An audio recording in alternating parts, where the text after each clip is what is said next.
hello everyone, and welcome to another edition of Drinks with Johnny.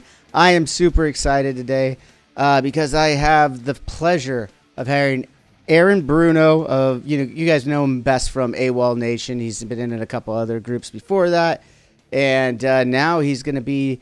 We're going to be talking a little bit about his new project, the Barbarians of California, as well as some other shit. I've been doing my research and know about Aaron a little bit. That's why I'm very excited. I know we're going to be talking a lot about music, but we're talking about a lot of other stuff.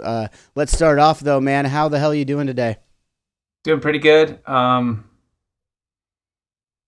will say it's kind of funny how creepy my better half of the Barbarians of California looks in the background just on his laptop. In the other room, I don't know if you can see that, but that's I can see that. Happening. It kind of looks a little ghostly, like he's like a little, yeah. like he's a spirit back there. He's not even a real person. Yeah, we could be cousins in a different life. And then you'll find that's an actual Christmas tree that lights up, that white tree behind me. And the only reason it's here is because I held on to it for so long inside my house, and my wife said, I'm going to kill you if you don't get rid of this thing. And I haven't had it in me to put it in our actual storage. So just a little background on what you're seeing here before we dive into whatever you like to talk about. But thanks for having me. It's a pleasure to be here. Dude, pleasure's all mine. But yeah, no, you started off great. This show's your show today, by the way. This is the Aaron Bruno show, just so everyone knows. Well, speaking of what you got going on behind you, though, you're in your studio, it looks like, correct? Yeah, I am. Okay, so is this your home studio? Like, do you have it in your backyard, or are you? I guess that you kind of already answered that question by saying your wife made you put some Christmas trees out there. Yeah, along with anything. At one point she said, "Hey, what are we going to do with all your awards?" And was she? I think you have a few too, but I have a couple plaques, right? And she thinks they're awards, which they're not. And so I've never hung them. I've never hung any of them anywhere because they don't look. I've yet to see one that looks appropriate to put on the wall. And plus, if you're fixated on that, you're, in my opinion, you're focused on the past, and I'm trying to move forward. Okay. So yes, this is a studio. I could walk to it from my house, and that's a dream come true for me. Yeah, that's awesome, man. I wish I could have that. And are you still in Westlake Village? I know that's where you grew up. I grew up there, but I live in the mountains now, nearby. Oh shit. That's kind of crazy. What made you move out to the mountains? Just so you could write out there and do everything you want out there, or what? Well, it's in the Santa Monica Mountains, technically Malibu, which sounds fancier than it is because we're not on the water or anything like that. And I surf, although it's a lot harder to surf now that I'm a father of 14-month-year-old twins. Congratulations! So I don't really surf anymore. So my spare time is music and that's about it. But so live up here, close enough to the beach, far enough away from society, and we're happy up here. Dude, that's incredible. I'm so glad. I did not know that you had twins recently. Congratulations on that. You did mention the surfing, though. I did know that you surfed, and I was going to talk to you about surfing, but now that you don't surf anymore, I guess we can't talk about it. Yeah, there's nothing to say. It's funny. I've slowly become more pale and more pale and more pale, and I'm like, wow, I looked so much younger before, but I think, A, I was younger, and B, the sun helped hide a lot of the problems, and now here we are. Yeah, you look like you got some nice sun on you. Well, thank you. Yeah, I just got back from a fishing trip in Utah with my son. I have one son who's 7 years old, and I did used to surf as well. It's harder definitely when you have the kids because mornings are when you want to surf, right? And mornings are when you got to deal with the kids. Also, I find that I don't have the same needs that I did when I was younger. I don't need to surf unless it's good. If I know one of the local spots is actually good and I'm missing it, I get a little sad. But I don't need to go just to go. I don't need to grovel over waist high, blown out conditions just to say I surfed anymore. That's changed. I've been able to, I hope, evolve into caring about things that matter more, and spend my time wisely. It's been interesting to learn how to multitask, as you already know, 7 years into it, and it was definitely took an adjustment period, but it's the greatest thing. As all the cliches are true, and it's my main focus now. Besides keeping the lights on, Yeah, no, that's awesome, man. So twin girls, is that what you said? No, boys. Twin boys. I'm sorry. Yeah, that's even crazier though, man. Like I said, I got one boy, and we're one and doneers. And I'm sitting here, you're talking, and you got two twin boys. That's going to be insane to try and, as you said, keep the lights on as well. There's definitely going to be no time for surfing. Yeah, unless they surf. So I just got to, keep my head down and. Yeah, once they get a little older, have you taken them down to the beach yet? I mean, you said 14 months old, so. Yeah, they're walking around now, so we're able to touch our toes in the sand, and I'm planting some seeds. I don't want to force anything on anyone, but. Whether it's music or surfing or the things I love, we'll see. Maybe I'll do some play hard to get, and say something like, "Hey, I'm gonna go do this thing you can't do." And they'll go, "Well, what is that?" I'm like, "Well, I'm going surfing," and then maybe they'll want to check it out because I didn't force them to do it. But I don't know. This is all new to me. I'm learning on the fly, as it were. Yeah. No. That's the whole thing, though, man. No one really knows. We're just, we're still kids at heart sometimes. I know. We talk about. We'll get into some maturity things here and how you have to evolve and stuff like that. But and especially fatherhood does age you, by the way, too. So it's not just like the time. Like it's exponential. Right before I had my son, I swear to God, I didn't have gray hairs, and now it's like all over the place. It's crazy. Well, you and me both. But But real quick on the surfing though, just to talk a little bit about that. Like I said, I grew up here in Huntington Beach. That's probably why you see the sun as well, not just the fishing trip. Definitely grew up by the beach. Didn't start surfing until I was 25 though, and I know that you started surfing a lot earlier than that. And I heard you on a podcast talking about getting barreled, and right there I knew that we probably will never surf together because you're on a different level than me. I do not get barreled. I eat shit all the time. Yeah. Well, part of the adventure of getting barreled is you eat shit a lot.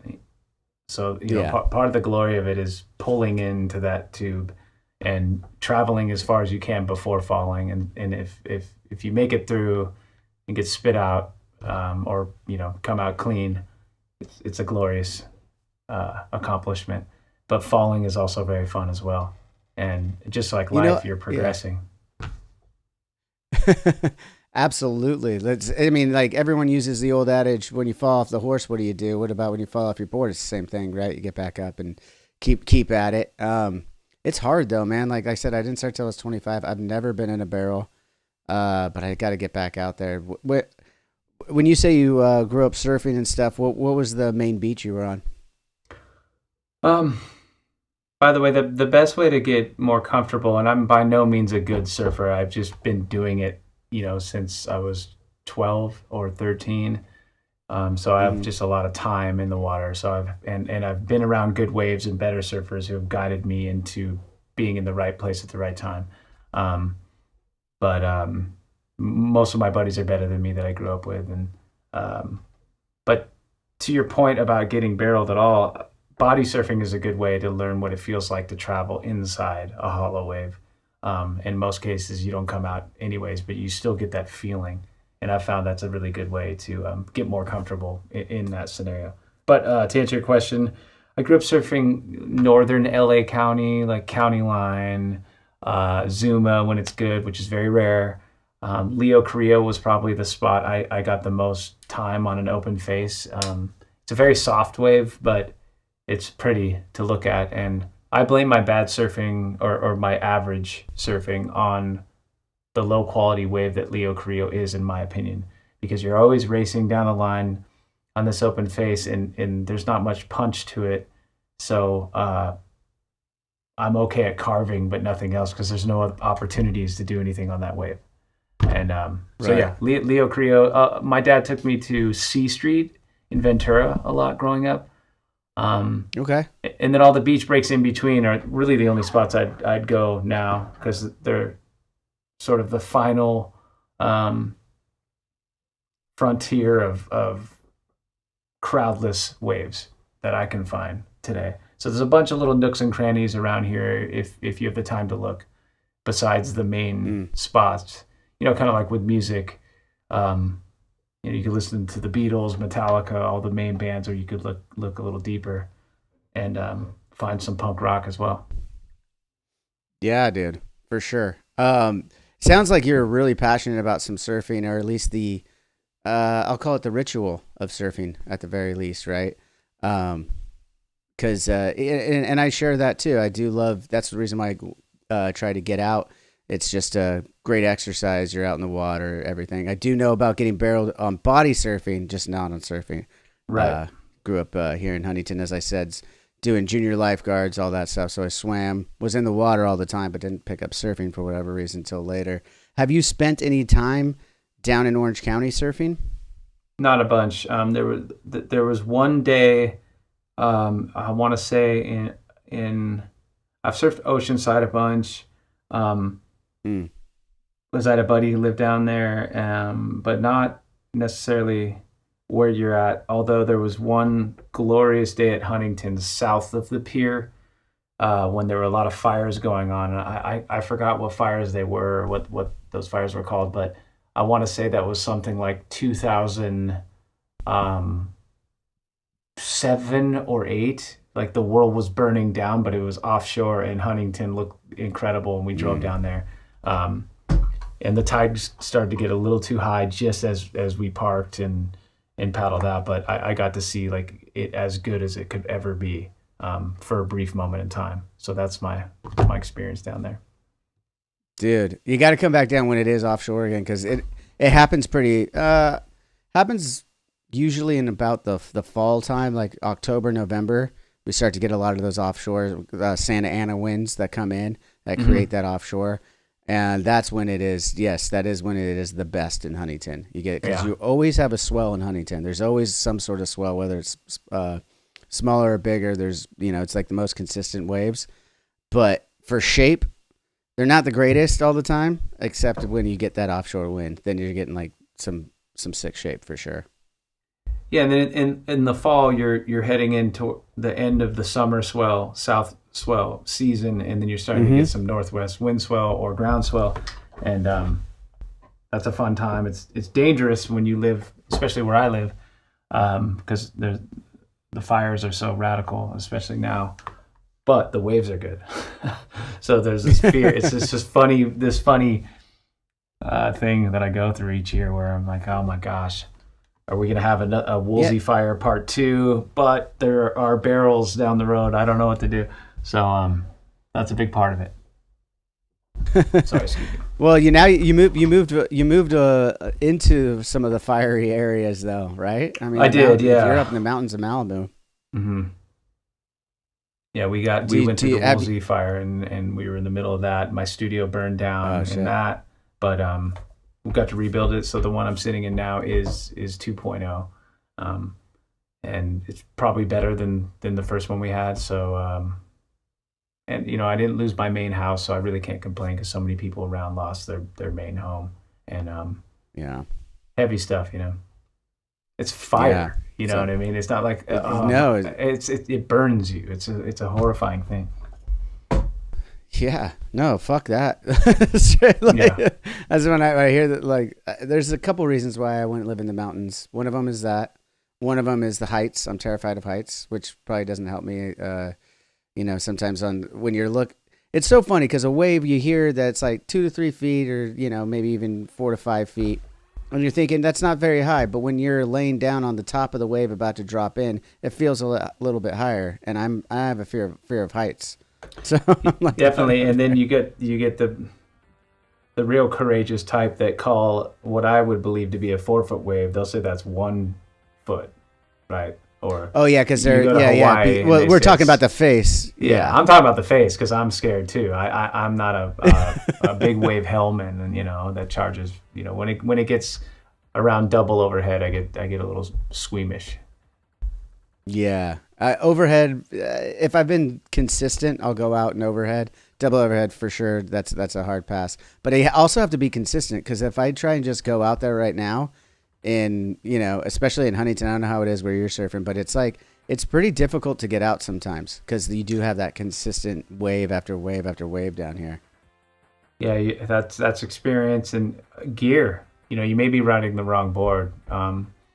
So often we're very stubborn and just want to ride the board that we feel most comfortable on, but we need a little more board or something a little thicker, especially as we get older. I've thought to myself, like, I don't need to ride a 5'8" board. 5'10" is fine, and I could paddle around better. Or now with different leaders and ways to measure, it's all about catching waves.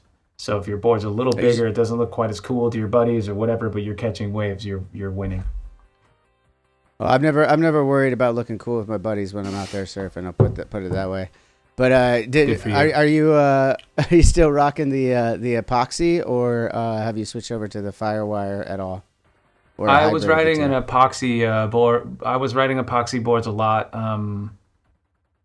locally because these waves are so soft that it helps. The buoyancy helps keep you above the surface.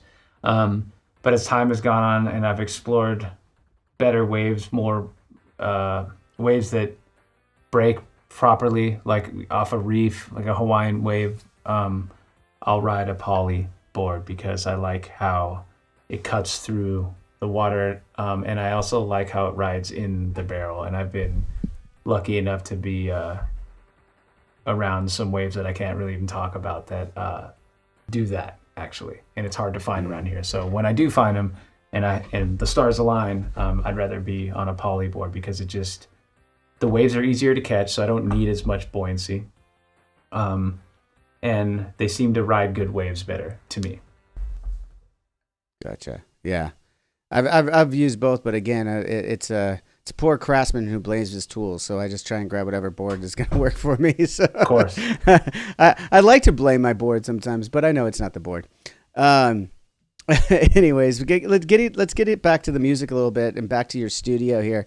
I'm looking at it, do you have like a live room where you're recording drums and live stuff there too, or are you more so just demoing it out? I mean, I guess the question is how much of the production happens there in that studio that the listener gets to hear when you put out music? All of it happens here.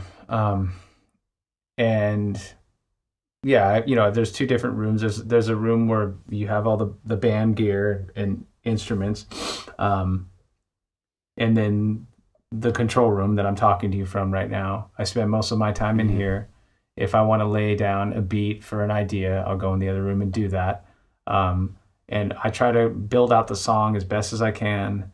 And then at this point in my life, I like my drummer, Isaac Carpenter, so much more than I like my own drumming. Previous AWOL records, the first couple, I was still developing the sound and still trying to figure out, I didn't have a band necessarily. Right. So I was playing everything myself. Mostly once in a while I'd have someone come in and that could take the song to another level.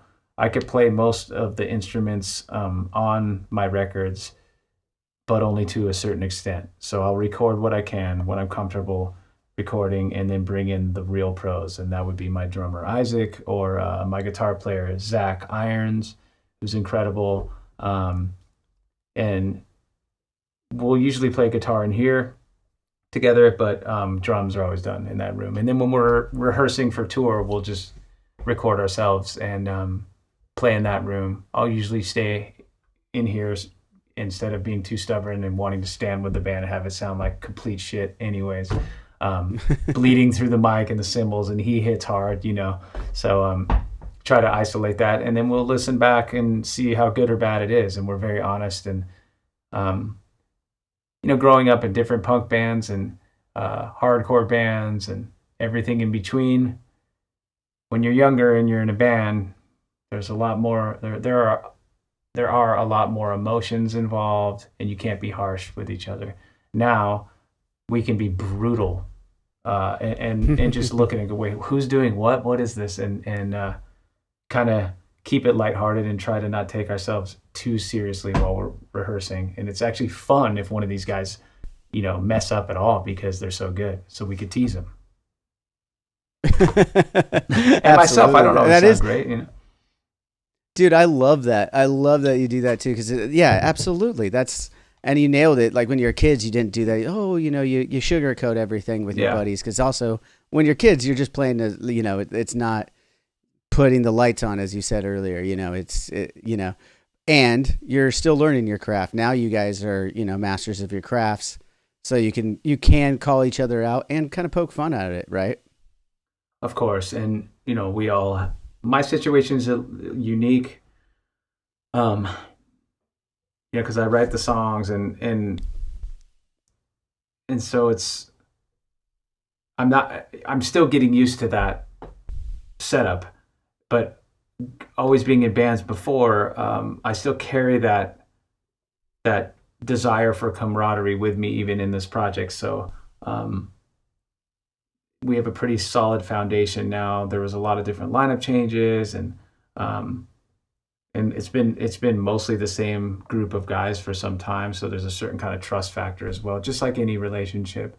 Right. And you start to understand each other. One thing, and I don't know how you feel about this in your musical travels, but I think it's really nice to have at least one member of the band similarly aged, or a similar age, because we have the same pop culture or music references, whether we're talking about Sinead O'Connor, Nothing Compares in the video, and alongside with Losing My Religion, REM played over and over and over, and then also talk about how amazing Janet Jackson Rhythm Nation was when it came out or whatever, and then also talk about the Black Album and how Metallica and how everybody was mad about that, but it actually kicks ass and blah blah blah, and joke around about it is really important, and it makes you not feel alone. So that's really cool for me. And my drummer Isaac, we're the same age, so we could do that. We were both in failed signed bands in our early 20s, so we have that bond as well. Yeah, I mean it is important to have those bonds. I do find it. You asked about, or you mentioned my musical journey there too, and I'll briefly share that one. I've only played with guys that are like my age for the most part. Well, we had Mike Portnoy, who was a little older, but he came in and just filled in after the passing of Jimmy the Rev Sullivan. And then Brooks is very close to age. All the guys a couple years apart, so we all have that. But it is interesting that you brought up. It is good to have that generational ideology of music, because also it's how you can communicate it, right? Like if you're trying to get something out of somebody else, it's not just that to be like-minded in the sense that you love the same music, or maybe it's not even that case. At least you know the same music, so you can use that reference point to get across what you're trying to accomplish from a riff, a part, whatever the case may be. Absolutely. And it makes the jokes deeper as well. Yes, absolutely. As long as everyone can understand those, Yeah,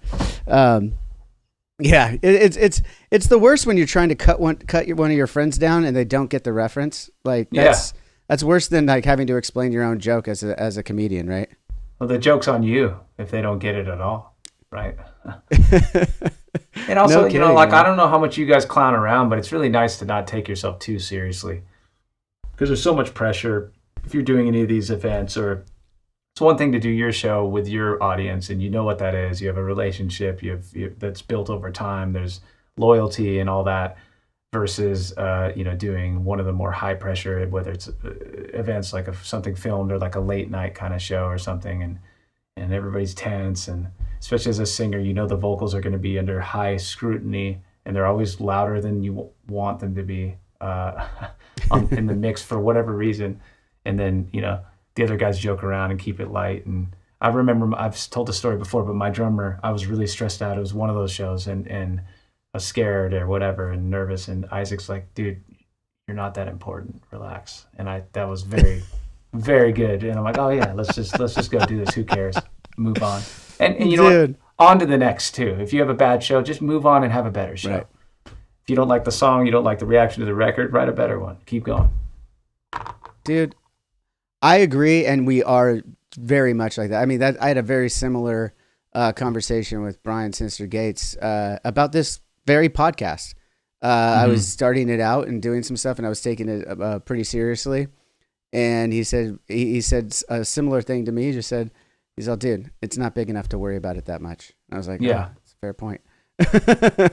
Yeah. It was a cut, but it was also like a very fair point. And I was like, all right, cool. I'm just gonna go have fun with it. And I think that fun with it in the music setting, the performance setting, everything like that definitely comes with maturity. At least for me. I don't know about for you, but I mean, when you're in your earlier 20s, everything does seem so much more there's more weight to and gravity to each moment, at least in your head. You look back at it, maybe you might go like, no, it wasn't.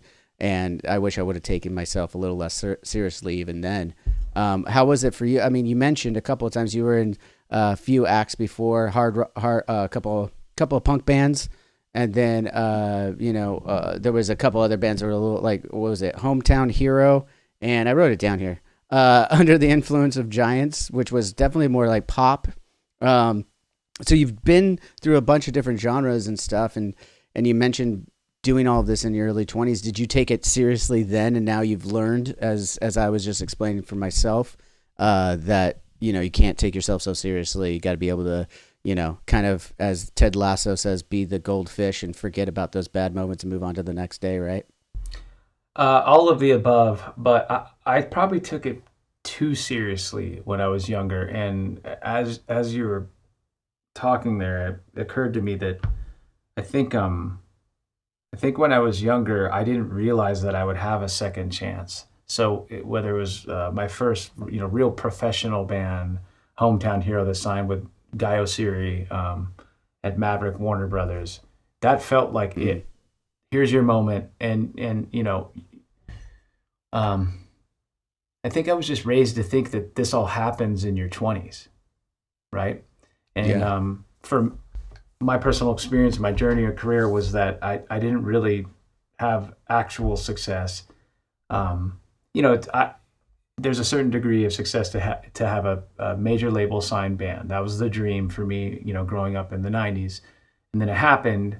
And those bands failed. And I feel lucky that I had those opportunities, but when those failed, it stung even more than in a lot of ways it would have had I not got a real chance or got signed at all.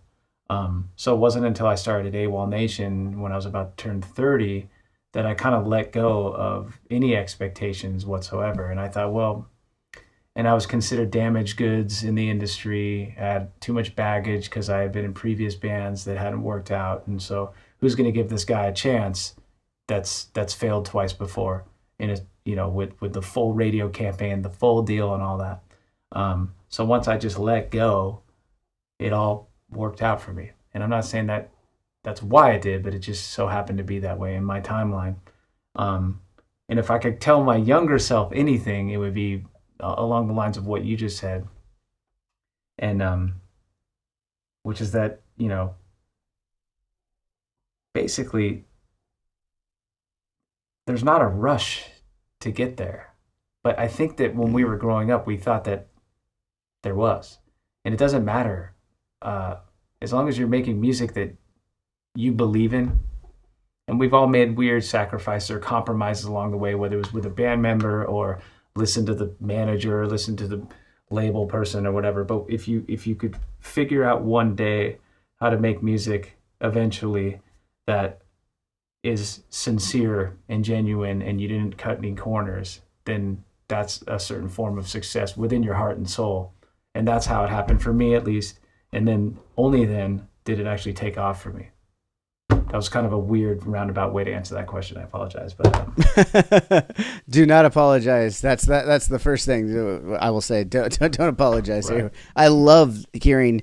As I said, I was listening to another podcast. What was it called? Mastering something with that psychiatrist, right? The psychologist, the sports psychologist. Gervais. I think it was called Finding Mastery. The podcast. I was like, Finding Mastery. That's what does this guy want to talk to me? I don't know any of this stuff. But he's incredible. We've remained buddies ever since. I haven't texted him in a while, but he's on another level. Dude, it was a fabulous listen. I you know, Thank of you. course, I don't want everyone to jump from this podcast and go listen to that. But when you're done listening to this one, you could go back and listen to that one for some references. But yeah, I found a few things very interesting on that. I'm glad you brought up, you know, not starting AWOL until you were turning 30, and the struggles you had in the industry through the, you know, the decade that was your 20s. And one of the things I was listening to, you brought up, you know, how close you were to your father in there. You know, again, he's a psychologist, so he's going a little bit deeper. We're going to be probably not so deep on this episode. But you mentioned a moment where you were in the jacuzzi with your dad, and it was at a crossroads for your career. And I imagine this was right before you started AWOL Nation then. Maybe you could bring it back to that. Maybe not the exact same story, obviously, that you told there, but I'll paint the picture real quick for the audience and then let you go here. You're in the jacuzzi with your father. He's, you know, you're in your late 20s, and he's curious. You know, you're in debt. You've had 2 failed bands on major labels, and he's just asking, you know, like, is there a backup plan? Pretty much, like, what are you still? Do you still feel you need to follow this, or when are you going to grow up, kind of thing, right? Yeah, pretty much. And funny enough, he listened to that podcast and called me out and said, you know, that's not how I remember it, but I remember it very clearly. I'm cursed with a very good memory. My wife hates that about me. And dude, it's good. I think that's musicians. I don't mean to cut you off there, but I think that's a musician trait, by the way. Because I had to say, people don't believe I have a good memory, especially when I was drinking, because of the drinking and everything. But like, I'm like, no, I actually have a pretty good memory. I just black out. But that's a story for another day. But yes, that memory thing, I think, is something that's ingrained in us because, or it's either, I don't know which it was, chicken or the egg, right? Did we already have that before, or was it something that we learned when we, you know, constantly were replaying songs and things of that nature, where you have to remember a song in its entirety as you're playing from front to back? Well, I think there's some natural ability there, but I think over time, over years and years of how many hours of different rehearsals, and especially if you're playing more complicated time signatures or in any sort of progressive metal band or hardcore band, it's all time and feel, of course. But I can pretty much hear a song and remember it after one listen, unless it's insane, of course, you know. But, you know, like jazz gets very complicated, of course. But right. I think there's something about it's, again, like same with hardcore or hip hop, like a lot of it's cadence oriented and math. I'm okay at math, weirdly, too. Okay, not good. Okay, it makes sense to me, but I think there's something there because you have to memorize a song, and there's a lot on the line. You know, especially if you're the drummer, right? If you're a singer, you can mess around and just like act like you intentionally went a little out. Or you there. can just pull a Diamond Dave, or you just pull a Diamond Dave like he did years ago, and just say, "I forgot the fucking words," and the crowd goes fucking nuts. And then it's a human moment, and it ends up being cool, anyways. I always find like sometimes I'll flip verses, so I'll sing the second verse, like verse 2B. I'll sing it like verse 1A. I'm like, oh, and then I try to, once I get to the part that I stole from, I try to replace it with the other part, and sometimes I'm successful. Sometimes from 1B. I try to remember to swap it, you know, and it doesn't always. Dude, work I do out. the same. Dude, you do it. I think every musician does it though, because if I miss a part in a song, there's a reprise of some, and I'm talking about just bass, obviously. Yeah.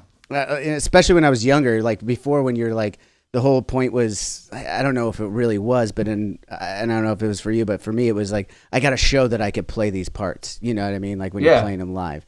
So it's like, if I missed the part, I'd go back and find another way to put it in later in the song. Of course, you're like, this guy thinks I can't do that fill on the at the end of the first verse into the first chorus. I'll show him out of the bridge into the last chorus or whatever. And whoever this like invisible imaginary enemy is doesn't even exist. But no, not at all. Yeah, I love music so much that like if I were to see a band, I would notice the lyric change personally. And there were a few bands early on I noticed if the singer kind of sang flat or out of key, which is totally fine.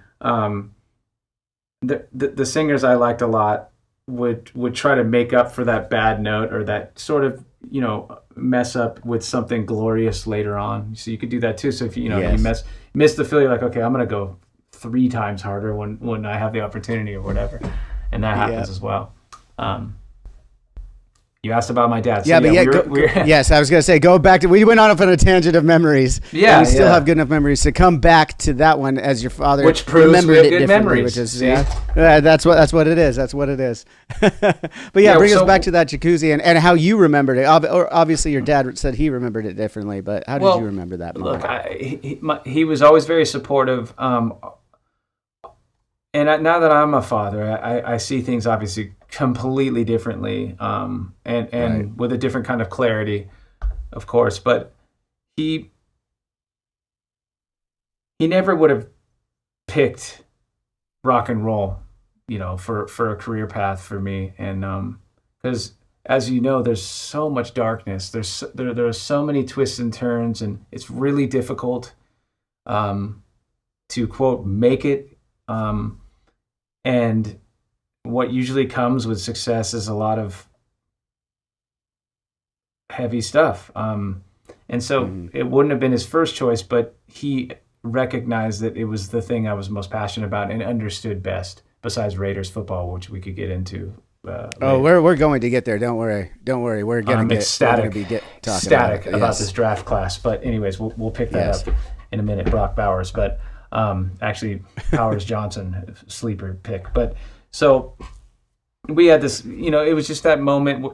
He was always able to help guide me based on the earlier record deals I got, and making the record advance stretch out for a long amount of time. At this point, it was over. There were no more tricks. There were no more things we could do. And he wasn't just. He's just like, look. It was a real heart to heart, and especially looking back now, I appreciate how real that moment was. And he just said, hey, do you still believe that you could pull this off? And the answer was yes, I do, but I thought it'd be in a different way. And also, I didn't have a backup plan. But I knew I understood music well enough and loved it well enough that I would find my way. I didn't know it would go this well, but I thought that I'd at the very least maybe be able to finagle my way into writing for pop artists or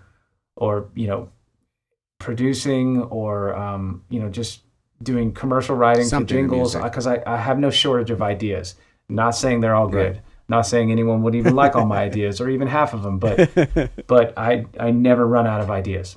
So I just felt like that's what I was getting my mastery, to go back to the podcast, in was music. And so I said, I think one way or another it'll work out. And he goes, okay. And he believed in me, and he never stopped believing in me, but it was definitely like a moment where. And then shortly after that, I had to get a job as a host on this restaurant that ended up closing down on Santa Monica Boulevard, kind of close. You could walk there from the Troubadour. Okay. And this is a bizarre story, but my buddy, his name's Mark Wisetrack. He knew I needed a job. He was an aspiring actor / songwriter, very cliche, right? And he said, hey, I know you're struggling right now. I could get you a job as a host at this restaurant. So I show up that night to this restaurant. I can't even remember the name of the restaurant. And the manager comes out and says, how can I help you? And I said, hey, Mark hired me to do this gig. And he goes, Mark doesn't have authority to hire you. I was like, well, I'm here. I don't know. And they're like, okay, I guess we'll train you tonight to do this. Only worked there 2 nights. And then they shut down. Never got paid for the 2 nights. Not that it was that much money to begin with. Mark ended up becoming the singer of a very successful country band called Midland. Any country folks, they're really great, good songs. And before Midland, Mark got the job from, I always forget his name, but the most recent Superman, the actor. So when Superman, I forget his name too. Like all the ladies all the ladies watching this or listening to this right now just shit their pants that we don't know his name, by the way. Yeah. Well, why don't you keep going? I'll look it up. I'll look it up on my phone real quick.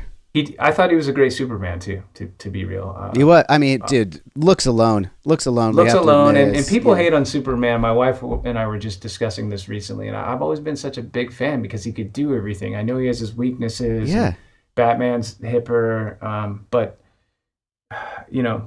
we just recently watched the original Superman 1 and 2, and they were fun. With Christopher Reeves. Yeah. Oh, they're so good. Those movies. He made some poor decisions though. Like he lost all his powers just to sleep with Lois Lane. But can Superman not have sex unless he loses his powers? No. Do we know this? Yeah, dude. Well, I mean, Jay and Silent Bob covered it because they were talking about it in the movie Mallrats. If the only way, actually, it was Brody, the character Brody, who says the only way he can bang regular chicks is with a kryptonite condom, but that would kill him. So they cover that a little bit, but I mean, I agree with you. It's a bad decision at face value, but with the knowledge of hindsight, he gets his power back. So it's kind of like, all right, I lost my power for a little bit to feel what that's about, live this human life, because he's an alien. We got to remember, he's an alien. Yeah, it was just hard to watch him get punked by the guy in the diner. It was really hard to watch that. Yeah, but he comes back in the end. That's a tough scene. Spoiler alert. Yeah, he saves the world. if you haven't seen this 40-year-old movie yet, but it's David Cornsweet is the Corneswet. I don't know if I'm pronouncing it. Corneswet is the newest one, apparently, according to IMDb. Are you sure? Maybe that's the newest one to be if they're making a new one, but I don't know if that's the name. Oh, maybe that's what it is. Yeah. Okay, you're probably right. Wait. You could be right. 2006 was Brandon. Oh no, you're right. Is Brandon Ruth? Is that right? That was a one-off, which I thought was a different really one too. Yeah, that was a different one. Why isn't it not showing up? The one we're talking about, the Christopher Nolan, right? Was it Justice League that everybody was in? Oh yeah. He was in that one. I'll look that up. It's a Let me see. Top billed cast. Let me see. I love that we're taking the time to do this. I care about this. It's Henry Cavill. It's Henry Cavill. Henry Cavill. I wanted to say Cadiesel or yeah. So this guy into Mark, and then Mark gives me the gig, and I'm not even really hired. And I remember saying that I remember seating. Just a side note, seating this gentleman at his table. It was a fun couple of nights. It was fun to do that. And he had a tie that had a piano on it, which sounds corny, but piano necktie. It was actually cool. It was cool to me, at the time. And I was like, "Hey, I like your tie." And he was so rude to me, and I just thought, "Fuck, man." I wonder where that guy with the tie is now. But so back to my dad. It was just a hard. I love that. I love that. Yeah. Wait a minute. I'm not letting you go. I'm not letting you go on that one. So you were a host for 2 nights. First of all, that's also very funny because we have a lot of common thread here, Aaron. I don't know if you realize that. I was born in November as well. Raiders fan. We're gonna get to that. We already covered surfing. I was a host before I was in a band at a Mexican food restaurant, but I was there for 4 years. Mm-hmm. So I know the hosting, and so the guy was rude. He's wearing the piano necktie, and you just had a moment. I watched you think about that and go I wonder where that guy is right now. What? I mean, obviously you have a good memory and you could remember this guy being rude to you. What was the situation that you were just were you fuck this guy, or were you just kind of intimidated? No, I just thought to myself, fuck this guy immediately. But, I sat him down. I said the nice thing, and I said I liked his tie. I may have even said, "Oh, do you do music?" Or at this point, I'm like, I may as well just start networking, right? And you're in LA. You're working. You're working right there next to the Troubadour. Funny enough that at my lowest moment financially, and I had debt and partying a lot and all this stuff, it was still an exciting time because I had nothing to lose. All my bands had broken up. I was now on my own, and it was time to really take all the lessons I had learned in these previous bands from different members. And I love these guys. When I look back, I'm like, it's invaluable what I learned as a songwriter and artist from each member, no matter how long or short I was with them. I picked up pieces along the way. Kind of, you have all these different relationships, and then one day you settle down, and good or bad, you take a lot of that with you. And so that's been my experience with songwriting. But I lost my train of thought completely, which means my memory isn't as good, so I'm a liar. No, we just found you out, dude. Oh yeah, we just said we just you. Yeah, so like at that time, it was just, even though it wasn't the best job, and it was still fun. Yeah, kind of running from paycheck to paycheck. And then I ended up shortly after that meeting this guy named Jimmy Messer, who was nice enough to let me, he was doing some songwriting for aspiring kind of pop artists, and he let me kind of get into that with him. And so I was able to make a couple $100 here and there. And I remember like El Pollo Loco had a really, really good, it was like chicken and cheese and tortilla. That's it. That was it. And I would get those, and it was like 2 for 99 cents, and that was all good. Oh yeah. But it was a fun time, and it was an exciting time. And I'm like, well, I have nothing left to lose. Everybody's counting me out, so maybe I'll do something at the very least that is very extreme, and I'll combine all of the music that I've loved, whether it was metal, hardcore, hip hop, pop. Because I was, even when I was in a hardcore band and only screaming, I always still loved Whitney Houston and 80s pop music I grew up with, or Prince or Michael Jackson. I always loved all music. So I feel very lucky that I wasn't ever too stubborn to be open to a certain kind of genre of music, and I still feel that way today. Yeah. I mean, you could hear it in your music, obviously, too, just, as a fan and as a listener, that you do have that, eclectic taste. And we're talking, we this kind of spawned off that conversation you had with your dad, but as you're talking here, too, and we're talking about the influences here, where did you find all these influences? You have older siblings. Was that your mother and your father kind of music in the house? Or how did you, obviously it's not too hard to find pop growing up in the 80s when, right. You mentioned Whitney and the rest of the crew there. But as far as developing your taste in music or your musical journey, what were some of the early inspirations and where did they come from more specifically? Right. Well, you put it really well there. It's unavoidable to hear pop music in the 80s. It's a little easier to not hear it now for the youth of today, as it were. But if you think about it, because we all choose what we're listening to. But when you got in the car to go to Little League practice or Pop Warner football, my mom was listening to pop radio, because that's just there were only a couple stations you could listen to back then, anyways, right? And so that's automatic, and the pop music back then I loved and still love so much to this day. Absolutely. My dad liked a lot of soul music. He had the Stanley Clarke as a bass player. Stanley Clarke, School Days. So that was like, I remember seeing that all the time. It was a little like adult sounding to me. And then later I realized, like, man, my dad was really advanced for liking that record, and I appreciated it more. My he's an Italian guy. He thinks he's like James Brown. He thinks he can dance like James Brown for some reason. So there's a high dosage of James Brown in the house. And like I said, a lot of soul music. He played guitar as well, kind of. He can play flamenco guitar really well. Oh, wow. He doesn't really do it anymore, but so growing up, there was a nylon strings? Nylon string in the house, and he was very percussive with it.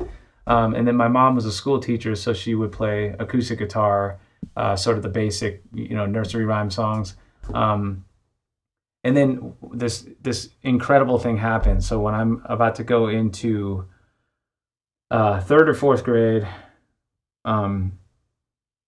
so my dad had a previous marriage and had a son. So this would be my brother. Okay.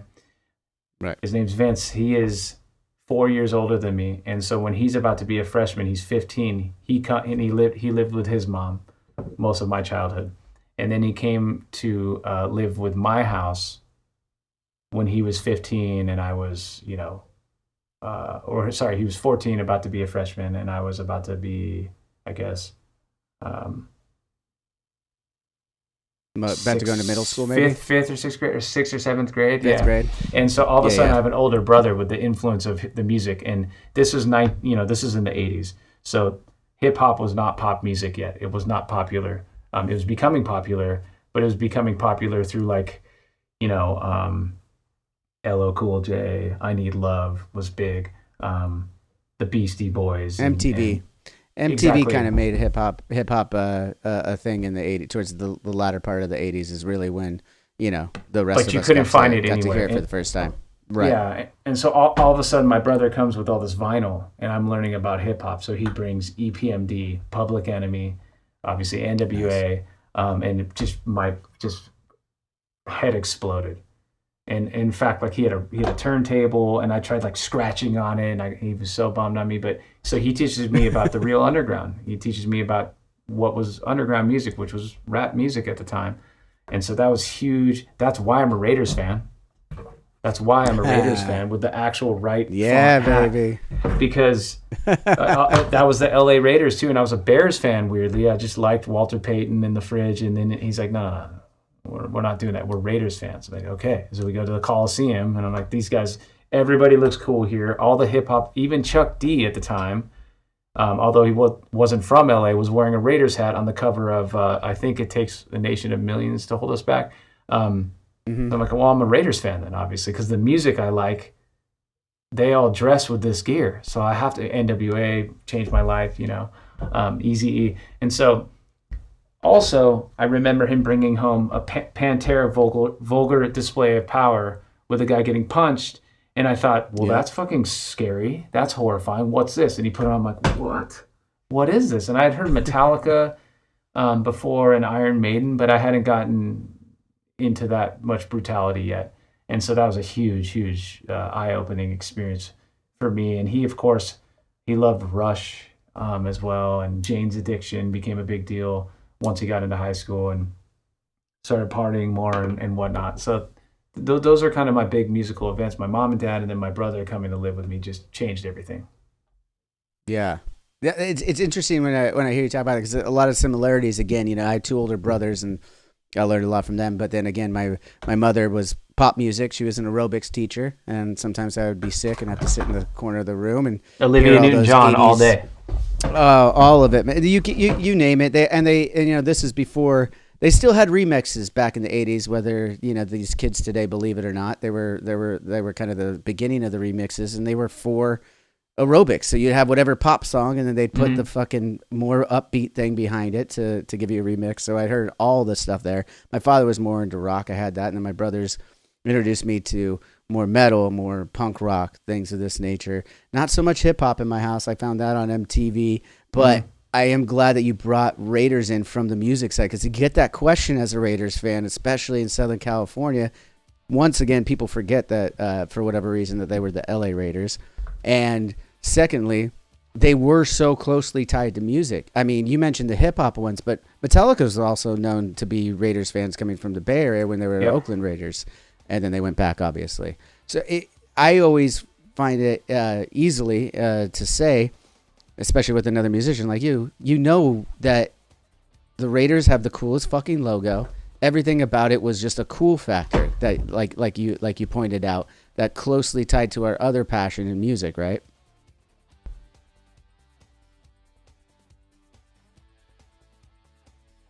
Sorry, cut out. Did I lose you there? Yeah, just for a second. I'll just take the fumble and pick it up here and say that the best uniforms in all sports. It's undisputed. The only argument that I can't get super mad about is if someone were to say that the Yankees pinstripes are up there, which they are, and that's fine. But as far as iconic but not cool, absolutely. But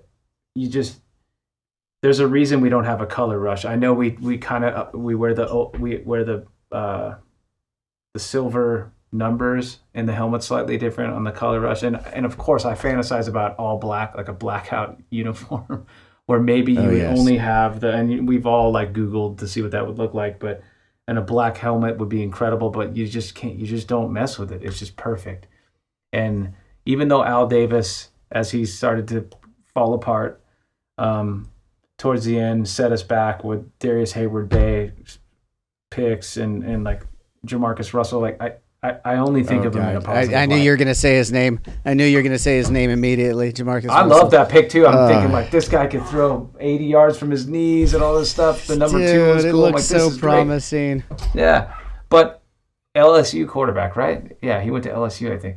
And so I don't know. I mean, my point is, I still think of Al Davis in a positive light, and Mark, I feel a few different ways about him. Never met him. I'd love to meet him, shake his hand, check out the haircut. I mean, doesn't he fly to Palm Springs to get that haircut once a week? That's incredible. That's a plus. That's what I heard.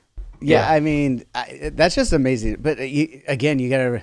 I agree. There are mixed emotions about Mark Davis because we haven't won a championship under him yet. So I mean, I think everything will change when inevitably. I'm pointing to all you fuckers. We do win a championship again, win that 4th title. But it is funny though when you think of someone like Mark Davis, who the owner of a fucking team, it was his father's. He inherited it, and so that alone, like societally, we kind of like look at that differently. But it's kind of shitty that we do that when you really think about it. It's not like he had a choice in the matter. That's where that's how he was brought up, everything like that. What else is he supposed to do? Not run the team? Yeah. And and he's obviously has a passion for it. He's got the aces in Vegas now that have won 2 titles that he's also the owner of. So it's not that he's a terrible owner either. It just seems to be the last 2 decades as a Raiders fan have been pretty tough. Well, it's we all know it starts with the Tuck rule, and we're still here. Oh God! But I will say that the Antonio Pierce hiring was the right move. I'm very pleased with it. I would have been happy with Harbaugh. I think Harbaugh is going to be a problem for us now, especially the way they drafted. It was very sound, and so that's something that's going to be an issue for us. Maybe not right away this year. I think Denver's in shambles. That won't be an issue. Kansas City obviously is an issue. But we beat them, and I knew we would. I was the only one in North America who said we're going to win this game, and we did. But the worst decision Mark made was Josh McDaniels. I hated Josh McDaniels. Yes. I hope he sees this. He's the worst coach of my whole entire life. I'm still upset about that hiring. I'm still upset that we kept him that long. Well, I'm livid. It ruined so much. It ruined so much because then you ended up having to, and I understand why, but then you had to go with the scapegoat of Derek Carr, who was the best quarterback we'd had in a long time. And he wasn't able to get us over the hump. Yeah. And I was a Carr fan. He didn't get us over the hump, but he was a good quarterback. And he was never given more than a couple years with a head coach. The one time, they were going into year 3 with John Gruden. How did that season start before all the turmoil? Like, you saw the writing was on the wall of what was going to happen. We ended up making the playoffs anyway, but what could have been had, John Gruden's past digressions not come into play in the NFL, so many years later. That's something you can't, some shit like that that has nothing to do with football but it hurts, the fandom and stuff. It's kind of like, fuck, man, like that had nothing to do with what was happening at the time. They had a good thing going. They were trending in the right direction, probably going to make the playoffs anyway. Even probably do much better without all that turmoil. Well, it was starting to click finally for the first time in a while, where like looking back on that too, and no one could have predicted the Henry Ruggs incident. Obviously, this horrible thing. Awful. But he was starting to play really good, and Derek finally had everything together. He had a good relationship with his coach, and that just felt like such a Raider thing to happen, right? And I feel like Mark firing Josh McDaniels on Halloween, best Halloween of my life. For the rest of my life, I'm going to bed. I was a new father, right? And I really needed sleep, and my phone just starts exploding. Like, I have my phone off most of the time, or it's certainly not vibrating, but the light was like bling, bling, bling, and I look over and it was the Raiders like update from the app said that they had fired Josh McDaniels on Hal. I'm like, wow, this is the so then now I'm up. Now I'm reading. I was up for like 3 hours text. I have a ridiculous text thread about with some Raider fans. I'll add you to it if you want to even be part of this madness. Please it's insane. Do. Yes, I would it's love insane. to. We fight. It's intense. Yes, I have what I'd like to. I'm in. Okay, cool. I have some weird Raiders witchcraft where I'm able to like predict things. I'm not like there was this run where we won 4 in a row, and I went on the Athletics podcast, State of the Nation with Vic Tafer and some of those other beat writers. I've been on there a few times and just talking shit and predicting stuff. And so actually with Vic, he's hilarious. And I said, hey, the Raiders win the next 4 games. You have to sing "Sail" on the podcast, and they did win. And I came back. I was like, let's hear it, and he had to do it. So that's on record. But and I can't remember the slew of games that they won together that I predicted. But it was this weird. I also predict when we're going to lose. It's this weird thing, and I know to the listener right now I sound insane, but I weirdly am in touch with Raiders bullshit. I don't know why. But so yeah, the McDaniels firing, Halloween, good for Mark. Antonio Pierce, we're all in love with him. Good hire. That defense is going to be real. I mean, like, the defense is real. Talk about everything. It's going to be real. I don't know about our offensive coordinator, Luke Getsy. No one does. Know. What do you mean? we don't know. That's the no, whole thing. Totally. But it didn't look good in Chicago. But I will say that Devontae Adams, he was just on the Rush, Max Crosby's podcast, and he made me feel a lot better about it by saying that that he thought he was great, and Brock Bowers, like what? That I was obviously shocked when I saw the pick. I'm like, I wanted a cornerback or an offensive tackle, and I really wanted Michael Penix, to be honest with you. Like I would have been totally cool with taking him at 13. I was. Yep. People were going to jump down my throat for that. Like, value picks, okay, but we're so the Mayock Gruden era picks was terrible. The picks were bad, but they put together a good team. That's the thing that I don't want to like. I mean, again, like we didn't. It was cut right at its Alex prime. Leatherwood. Everything was hitting right. Alex Leatherwood. I remember sitting with my buddy Tim Comerford from Rage. We're sitting. He's a Broncos fan, so we usually watch the draft together. Oh God, we have this like this whole. we have this whole like rivalry with the Broncos and Raiders, and it's been an ongoing thing for about 10 years. In fact, I think I cursed the Broncos ever since we started doing these bets, and so we're sitting there, and here comes the Raiders pick at 4, I think. And they say Cleveland Farrell. I'd never even heard that name. Yeah, and neither I did I. Put my head down. I was just embarrassed once again. Here we go again with some weird bullshit pick. And he looks at me. And it was the worst because that was the pick that we were trying to replace Mac with. That was the pick to replace Mac after we had given him away to Chicago. And I'll never forget the look on Tim's face. And he goes, Cleveland Farrell. And I was like, I don't even know what just happened. I'm still hopeful though. So you seem to be like really invested in the draft of everything. I'm a huge Raiders fan. I'm not as invested in the drafts when they come up because at a certain point, of course I have my opinions and I'll voice my opinions about said picks, but I'm not a general manager. I'm not a talent scout or a scout talent rather. Talent scout. I said it right the first time. And I like to believe that these people have these jobs because they know more than me. So I kind of wait. Yeah. Even if I disagree with it, I'm kind of like, well, I haven't heard of them, but maybe there's something. Maybe they're seeing something we don't. And they're the ones filling the positions. A lot of times people sports fans get upset about not being name brand or someone they haven't heard. But it's like, well, what is the better fit for the team? That's what it should be about. Like, what do you need? Where you fill the holes where it need, not just go get the name, right? Yes, but as a Raiders fan, I've had to really care about the draft because we never make the playoffs. So we're usually in that conversation of top 10 players, right? And that's true. I had high hopes on Mayock because I liked him on TV, but strangely, I have some buddies who are ex-NFL players, and one of them share a Pro Bowl tight end. I won't say his name, but he told me that no one liked Mayock. Like the players didn't like Mayock at all. He said that if Mayock walked into the room, everybody was like, fuck this guy, and they walked away. So that wasn't a good sign for him. And some of those picks were just kind of weird, and like Jonathan Abraham, like Abrams. See. He had potential. It sucked though because he had potential. He just got hurt. You could see that he was going to get hurt. He got hurt in college the whole time. Is he even in the league? The way that he hit. Yeah, he did hit. I haven't heard his name.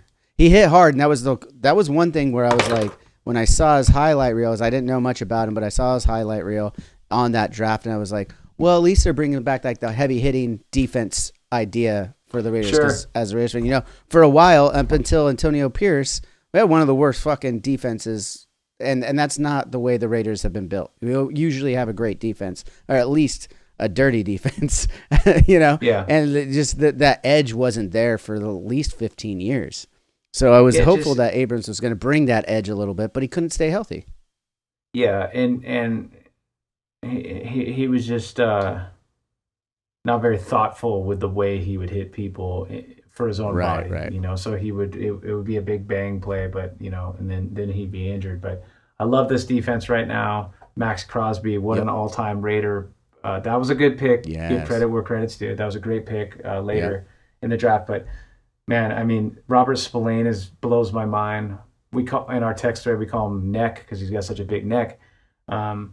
He's incredible. We picked this linebacker, I think fourth, and that's supposed to be really good. I forget his name. I can't keep up with all the names always, but I love our draft. We didn't do anything that's like, what did we just do? By the way, don't feel bad about that because you're way ahead of me on just even knowing the names in the draft right now. So tell me a little bit about this draft. I'm a Raiders fan. Tell me why I should be excited about this draft. Well, the Brock Bowers pick was a shocker, taking a tight end at 13 when I really like Michael Mayers.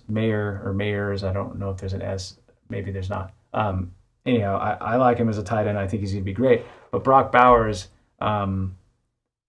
he was like a top 5 talent in the whole draft, and no one thought he'd be available at 13. A lot of people thought they were going to take the Chargers would maybe take him, but they went with Joe Alt, the offensive tackle from Notre Dame, I believe. I wanted him too, but I really wanted a cornerback because we haven't had a great cornerback. I love Jack Jones. Who had those beautiful picks last year. So I know we have him, but the other cornerback is questionable.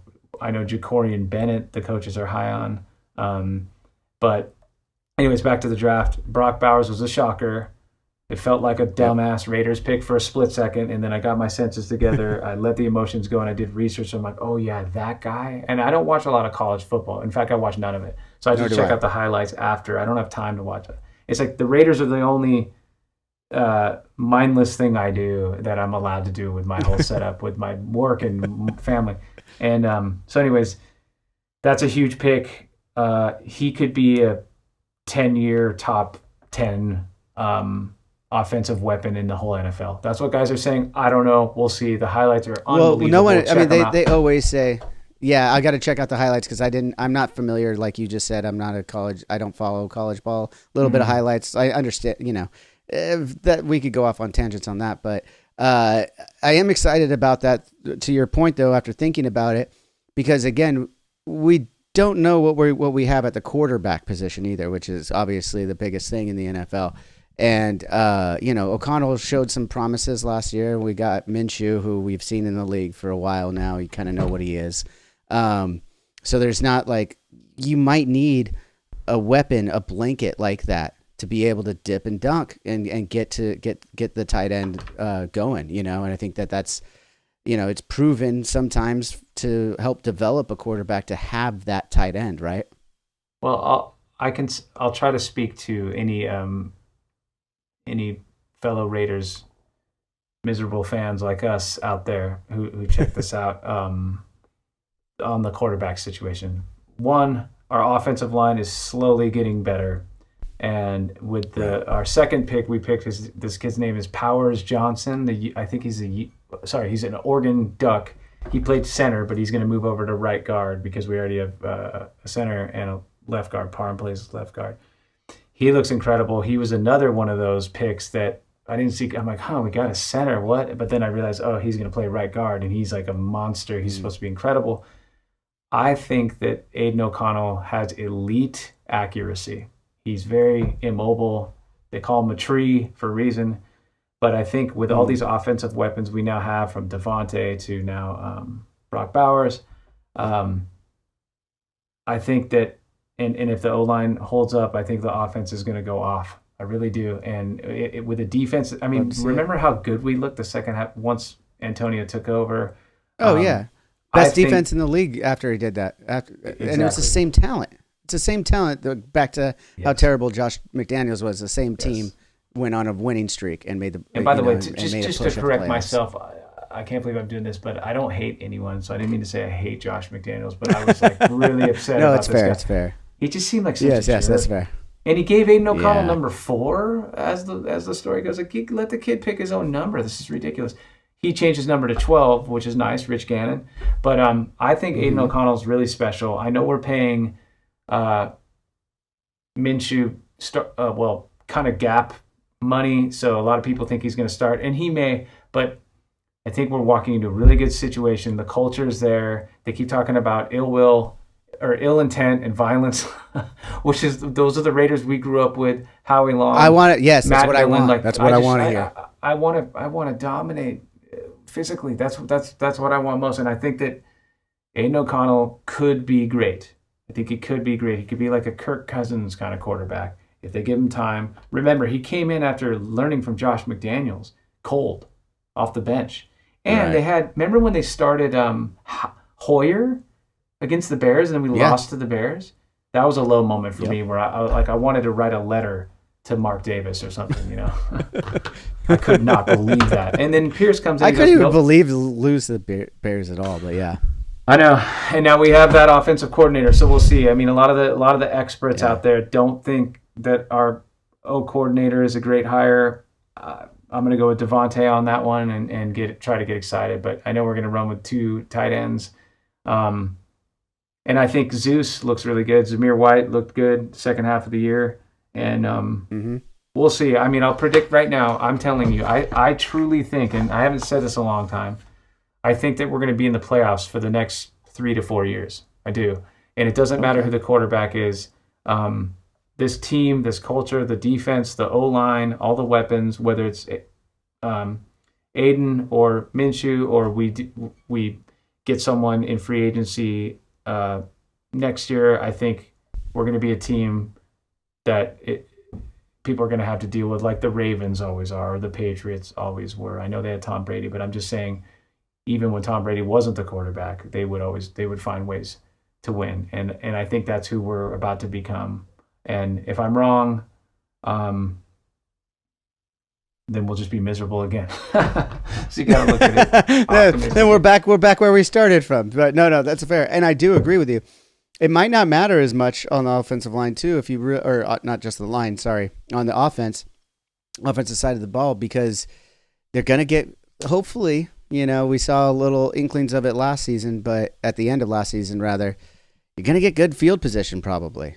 You know what I mean? Like how effective do you need to be? And I mean, again, no matter what, you did mention the Patriots there. I still believe that the Patriots are the Kansas City Chiefs these days. I mean, that is the new Patriots. They just took one dynasty and moved it over there. You got the quarterback coach, tight end combo, Chris Jones re-signing there. I mean, you're always going to have a problem there. The Chiefs are the, they've already shown it over the last 5 years, ridiculously, how, they're on their own class like the Patriots were for so long.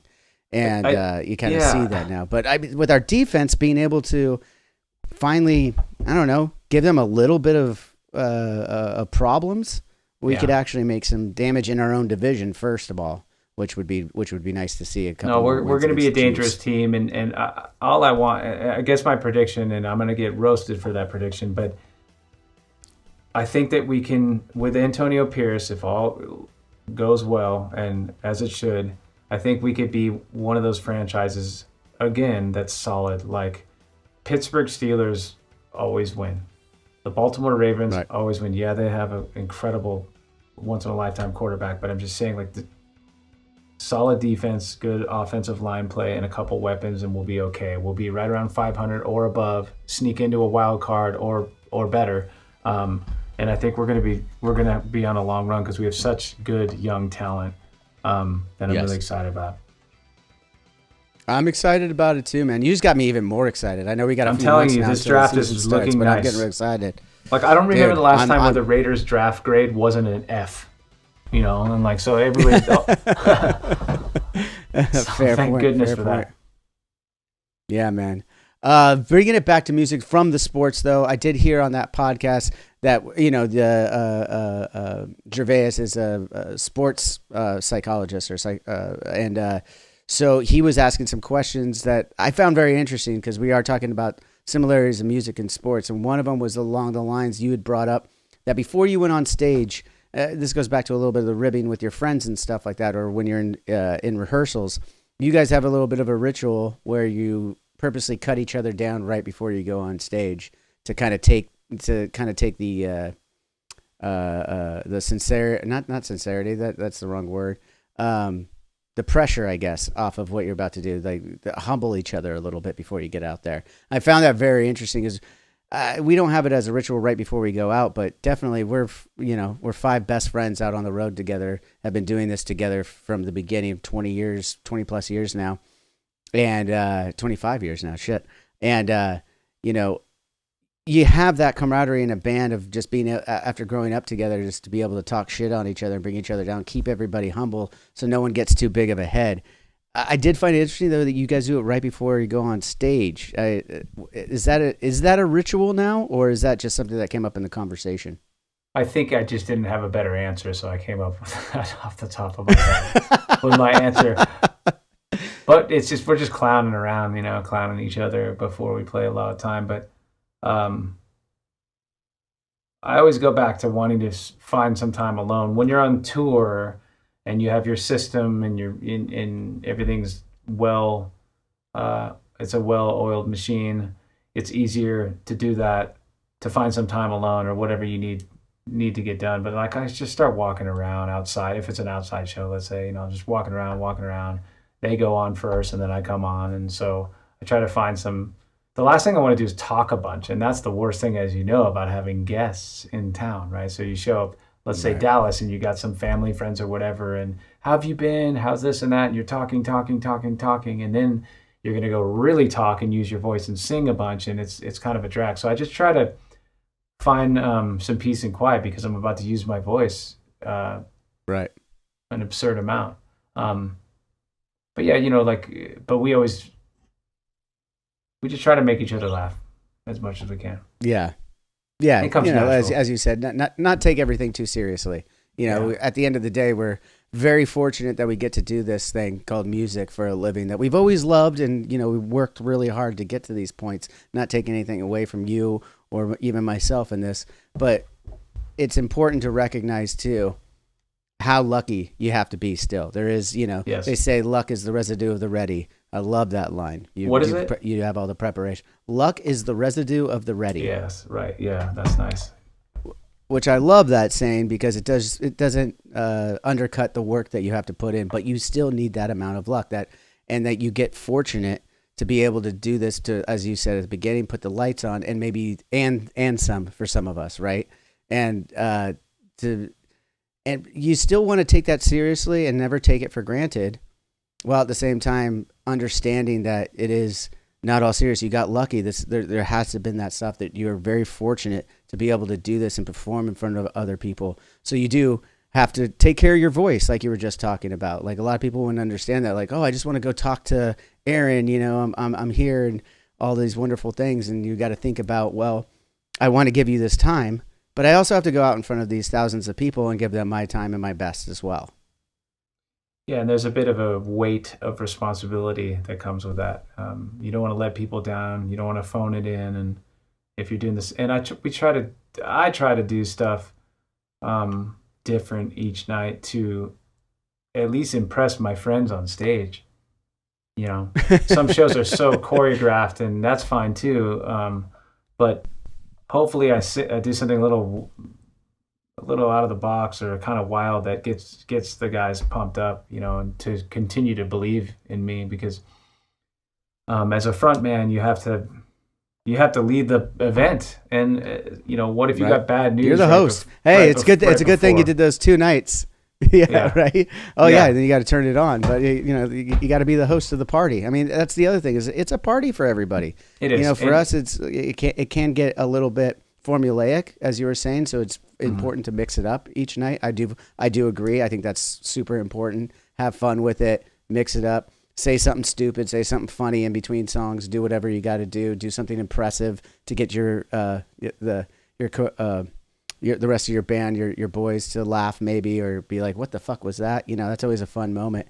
But yeah, just it's just interesting, man. Just because it's so hard to truly express to someone who hasn't been on stage that feeling and that responsibility, as you said there too. Like it's a lot of, because it is those people's one night out, you know, and you don't want to disappoint. You understand that. You understand that you are in a fortunate position, so you want to give back. So you take it very seriously, right? Yeah, you have to take it as serious. Well, you have to take the responsibility seriously.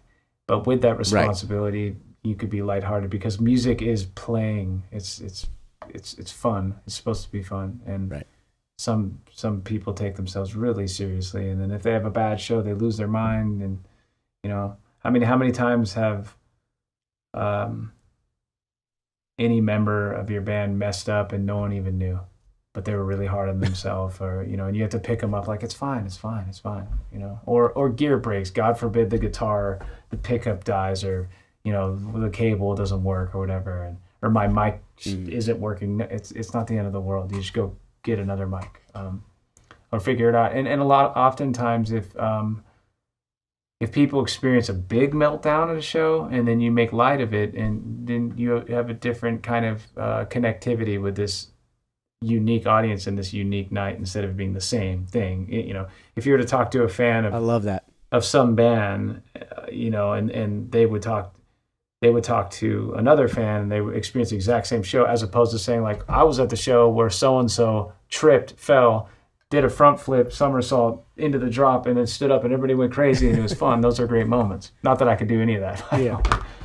No, but Gene Wilder could as Willy Wonka, because you pretty much just described his entrance. And that's all I'm trying to be on stage, is that. Exactly. The candy maker. No, but it is interesting. I love that because it does bring that uniqueness to it, to be able to laugh about it too. Like at this point, you call each other out on stage. Like if I fuck up, Matt might call me out and be like, "What the fuck was that, Johnny?" on the microphone in front of everybody. Back in the day, you did take it more seriously though, in the sense of like, I have had those moments where a mess up like has just completely ruined my night. And to your point, then you start to realize like, no one even noticed that mess up, especially me as a bassist. But like, no one even notices those mess ups. You know what I mean? They're just out there having a good time. Give them something different every night to make it special is very important, I think. Yeah, that's exactly right. And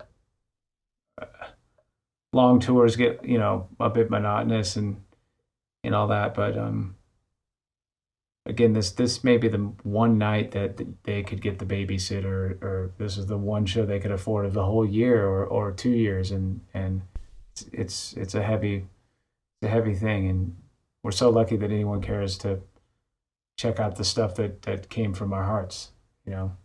Absolutely. And just for everyone listening to that part real quick, just want to say, if you do happen to see Aaron before a show, he's not being a dick. He just can't talk because he's got to take care of his voice for the show. Yeah. And I don't really do vocal warm-ups, you know, so I'd rather just not. Oh, you don't? I only do if my voice is stressed, you know, or I'm sick or something like that, which is pretty rare too. I've been lucky, but I don't really do vocal warm-ups. That's interesting. I don't mean to brag. That's interesting to me. I just don't do it. I think I just drag my throat through the dirt, and you know, I used to smoke cigarettes, like I used to scream only or whatever, and then I used to sing my falsetto mostly, and I just kind of like drug it along, and it's built a bit of defense, I think, to you know, and I could like write the set that way too, so the set can be a bit of a vocal warm up. Like the first song won't be as challenging as maybe the middle of the set, and so forth and so on. I always just felt so corny doing the vocal warm-ups too, you know. You strike me when you talk I just about don't want to do as them. one of the guys. Yeah, it just sounds kind of. It sounds kind of like you were forced into singing, and you always loved music, but you kind of like were maybe not forced is too strong. No, that's a word, true. but, Yeah, that is true. I never thought like, oh, I got a great voice. I'm going to go on American Idol and blow your mind. It was nothing like that. It was just me. You're not one of those singers that loves your own voice. No, I've grown to love it because I have to, but love is the wrong word. I've grown to accept it and think it's all right. But my first punk band, the Ice Monkeys, it was me and my buddy Drew, who has the same birthday as me, also November. And we didn't have a drummer yet, and I played guitar and he played bass, and like we were just talking about, well, who's going to sing, and I could tell he didn't want to, so I thought, like, I guess I'll just try singing, and that was it. And I became a singer. From then on. Singing's a funny thing. You stand up there and you use your voice. It's a hilarious choice, you know. Oh, absolutely. And you know, your instrument is the same one that everyone else is using, but you got to use it differently. I would not want to be, you know, the lead singer. You know, there's some accolades you want, you know, but not and the recognition comes to the singer a little bit more often, but having that pressure and everything, definitely don't envy that. But again, I do find it interesting that you say you only do warm-ups when you're struggling. I guess it begs me the question, and I guess you can answer, you just don't like doing them. But like, don't you ever think you should maybe do the warm-ups when you're good, so that you don't, you know, as more of a preemptive than solution to a problem? Yeah, well, the problem is usually because I just am sick or something. Like, if there is a problem, it's because my throat's scratchy because I was coughing too much, but it's never from singing. That's just been my experience. And I did do vocal warm-ups in previous bands back in the day, and had a vocal coach. I did 4 sessions with this. When I first got my first deal, it was like the big guy that everybody's supposed to go to. His name was Ron Anderson, and I took these lessons. Oh, I know Ron. It was like way too the late great Ron. Oh, okay. And I honestly didn't. I hadn't heard that. That's sad. But a positive story about Ron is that he did the lesson with a parrot on his shoulder.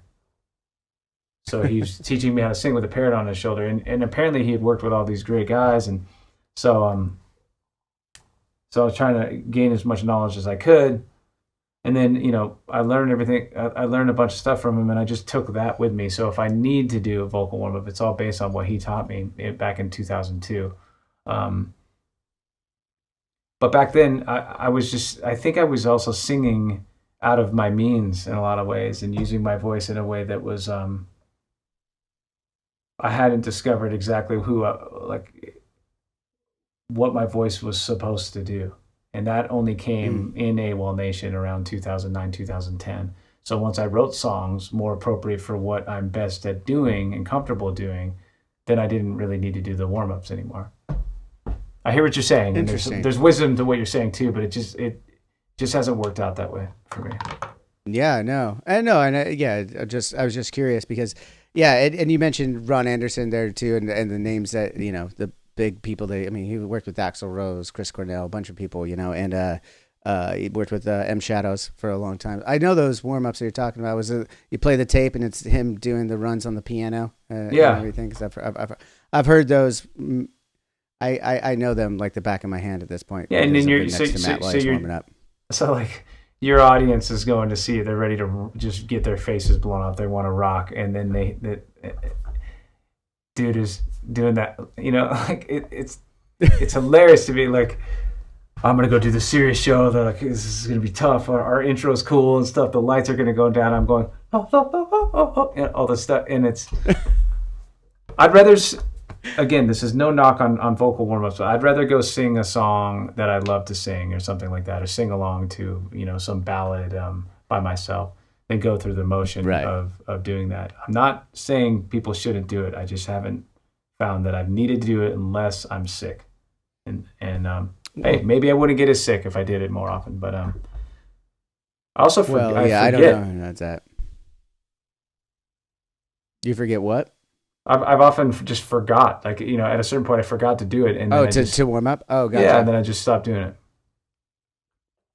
See that all that, but there's more than one way to skin a cat, as they say, and it's music. You do whatever works for you is fine. If you don't do warm ups, obviously it's everyone each their own, right? Is as it goes.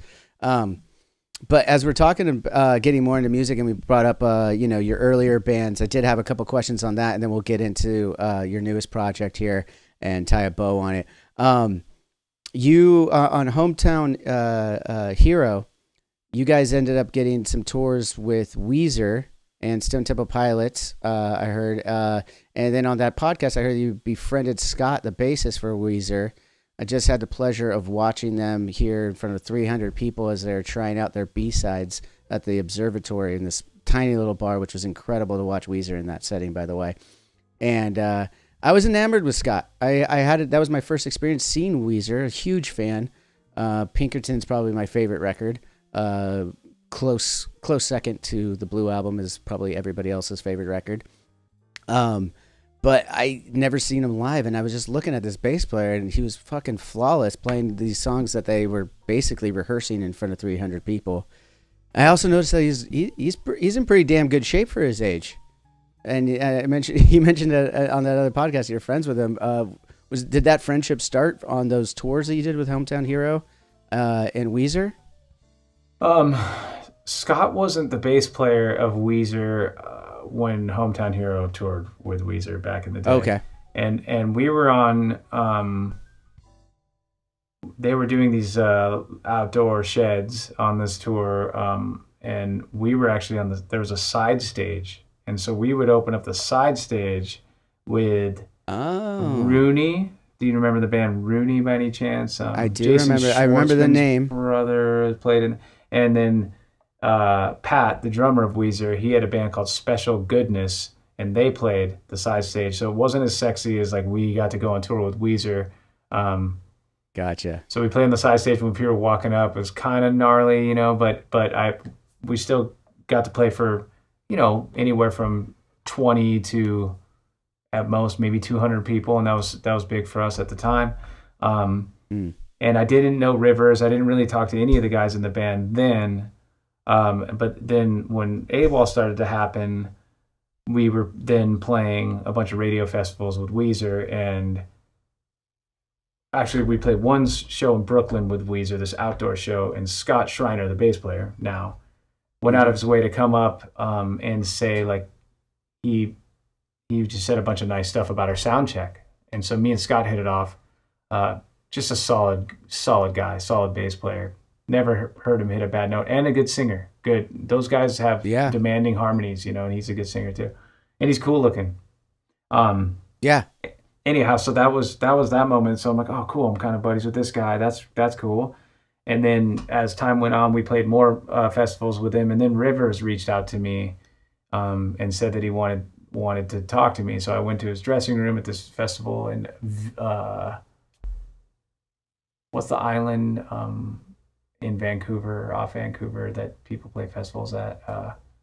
Victoria? In Victoria, it sounds right. I don't know the festival. I apologize to anyone listening from there. And then Rivers hey. They're going to be flooding the comments on YouTube, bro. Like, you're fucked now.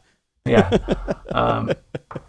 Anyways, Rivers pulls me aside and says, like, hey, and I remember going like, wow, this is so, because I love Weezer. I really do. I love Rivers' voice so much. I love those songs. I love the Blue Album. Love Pinkerton.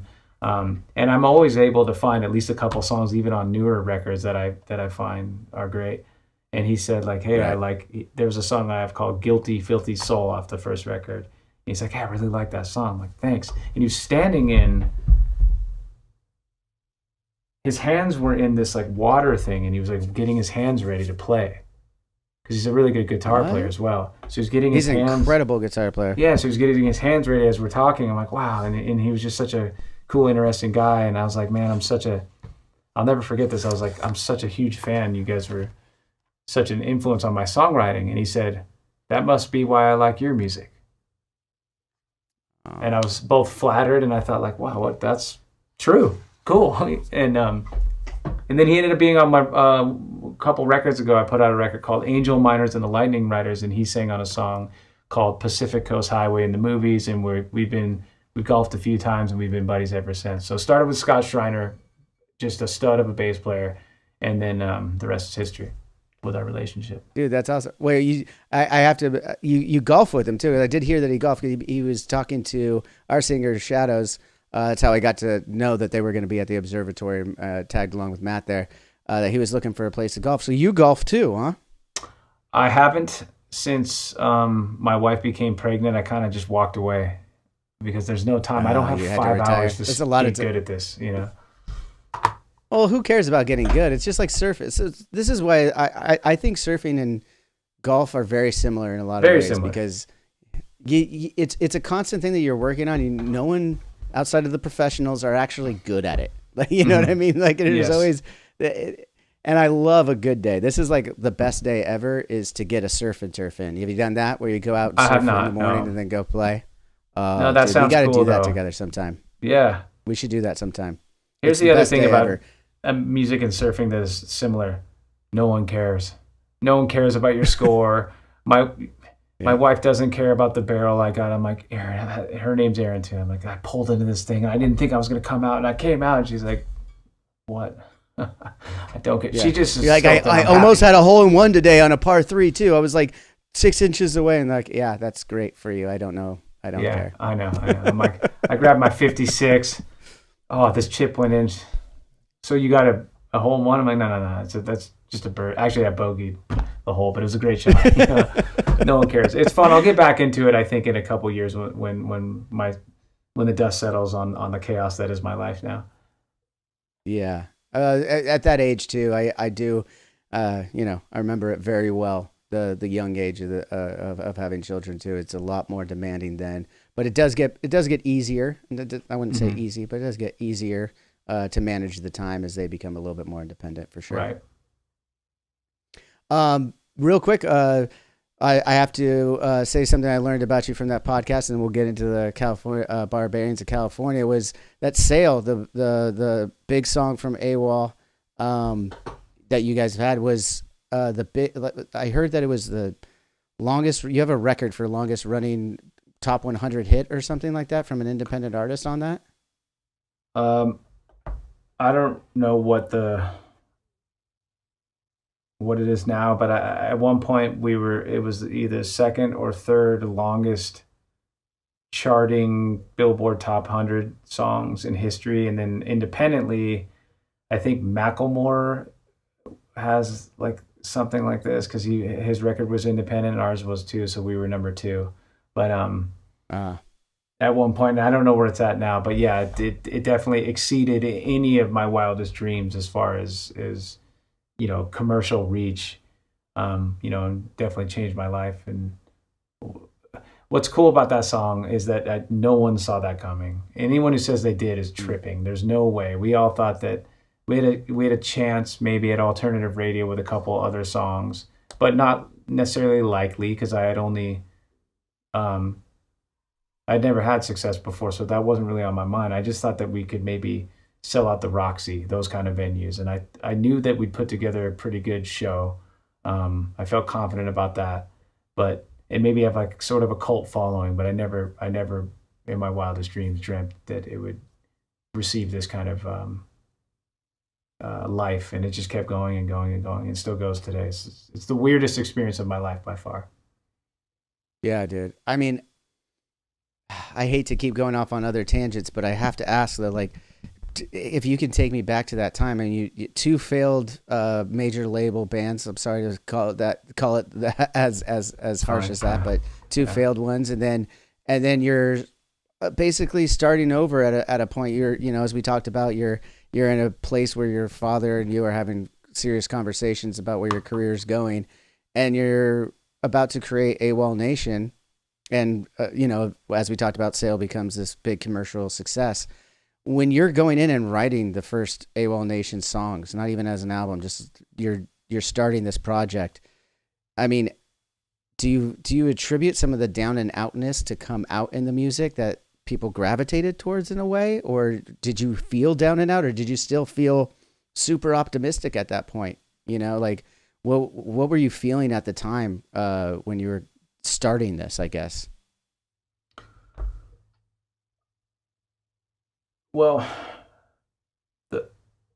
my favorite music usually has some element of darkness and despair, but with a slight twist of optimism. Those are my favorite movies as well. And so I think I was primed to write that kind of emotion out of myself at that time. But I was also very excited because I had nothing to lose. Like I said, this was the first time I had been on my own. So there was no one there to tell me no. And there was no one there to say, hey, you can't do that. You can't scream over this part and then sing in your falsetto over that part and then sing in your full voice and then low. Like I wanted to do it all.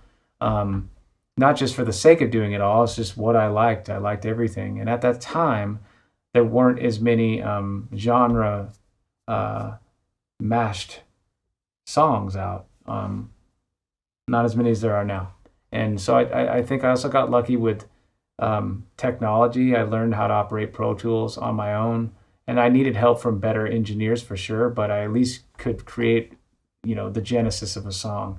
And I was like, if it was 40 years ago, I couldn't have done that. And so my lack of talent, a guitar or synth or whatever was also a tool, because I would know my limit and then move on, or really hone in on a tone rather than, trying to become incredible at piano, let's say. And so anyways, to answer your question, I just felt optimistic and really excited about the opportunity to completely fail and fall on my face alone. And so the fact that it took off was, of course, part of me inside, I'm human. I felt confident that the songs were good, but I didn't know if anyone would like them. I didn't know if what I was doing was just completely insane or not. And the people around me at the time, my tastemakers, we all have them, whether it's our wives or girlfriends or best friends or whatever, they seemed to be pretty into it. I just didn't know what the market was, or if people had ears to hear that. But with a song like Sail and the other songs that had the biggest reach on that record, were very personal and very honest. And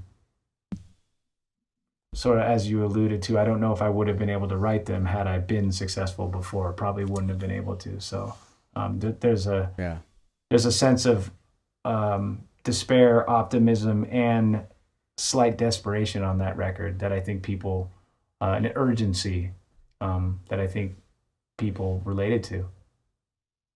Yeah. I just find it very interesting sometimes to hear those stories of inspiration, not the general ones that we have to answer in all the radio interviews and everything like that, but more where that connection comes from the artist to the listener, right? I think that's kind of important to talk about, and that human emotion is always the thing, especially these days when we're talking about AI generated music and everything. You're taking the human element out of it, and I think it's important to talk a little bit about that and show that there was that feeling that you had was what you were putting out in the music and people were relating to. And that's where music reigns supreme, in my opinion. Absolutely. So real quick, let's get into Barbarians of California. I just heard this. This is your project with your mate back there, who he's gone now, but I know that you guys were, Eric has been working with you on this one too.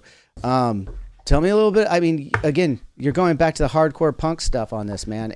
But again, to your point of just what you're talking about with AWOLNATION, you're able to do your own thing, scream on parts, sing falsetto on other parts. I absolutely love this, by the way. I got all 4 songs. I don't know if I'm supposed to talk about that, but I'm going to anyway. Yeah, totally. I got all 4 songs.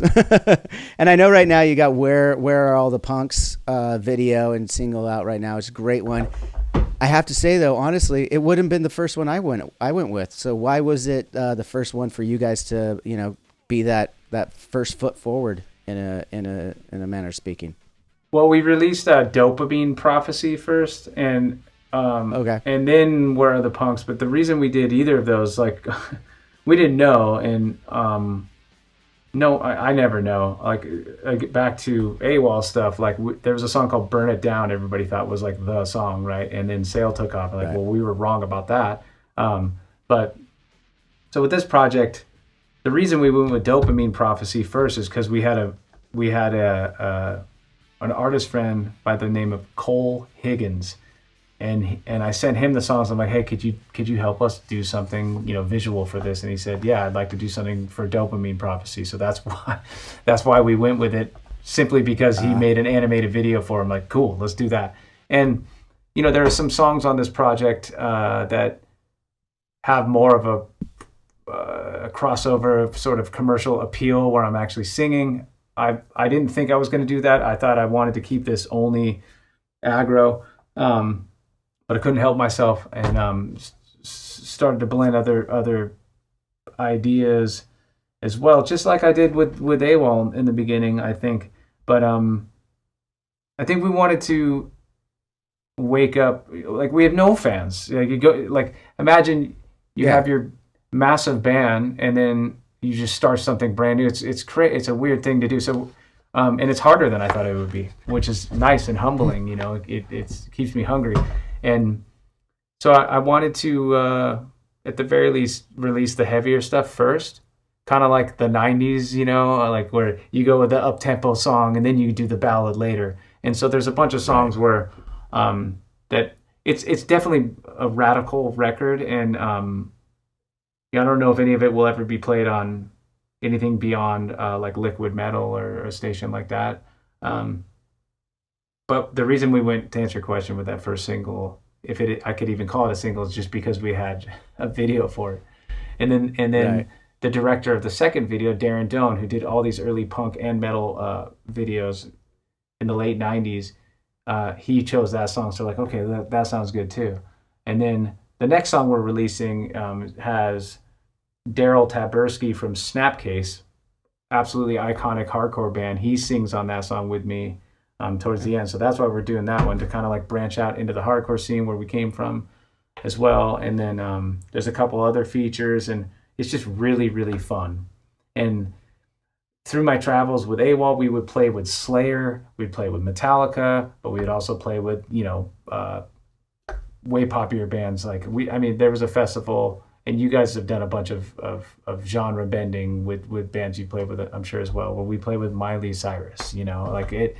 Wow. I'm all over the place, So with this thing, and with AWOL, we always play much heavier than the record is, and we have jams, and everybody, I listen to what these music lovers are saying to me, and fans, and they always said, like, man, I wish you would make a hardcore record or a metal record. And there's that fine line between hardcore and metal, as you know, and it's sometimes really hard for me to decipher which is which when I'm making it. And Right.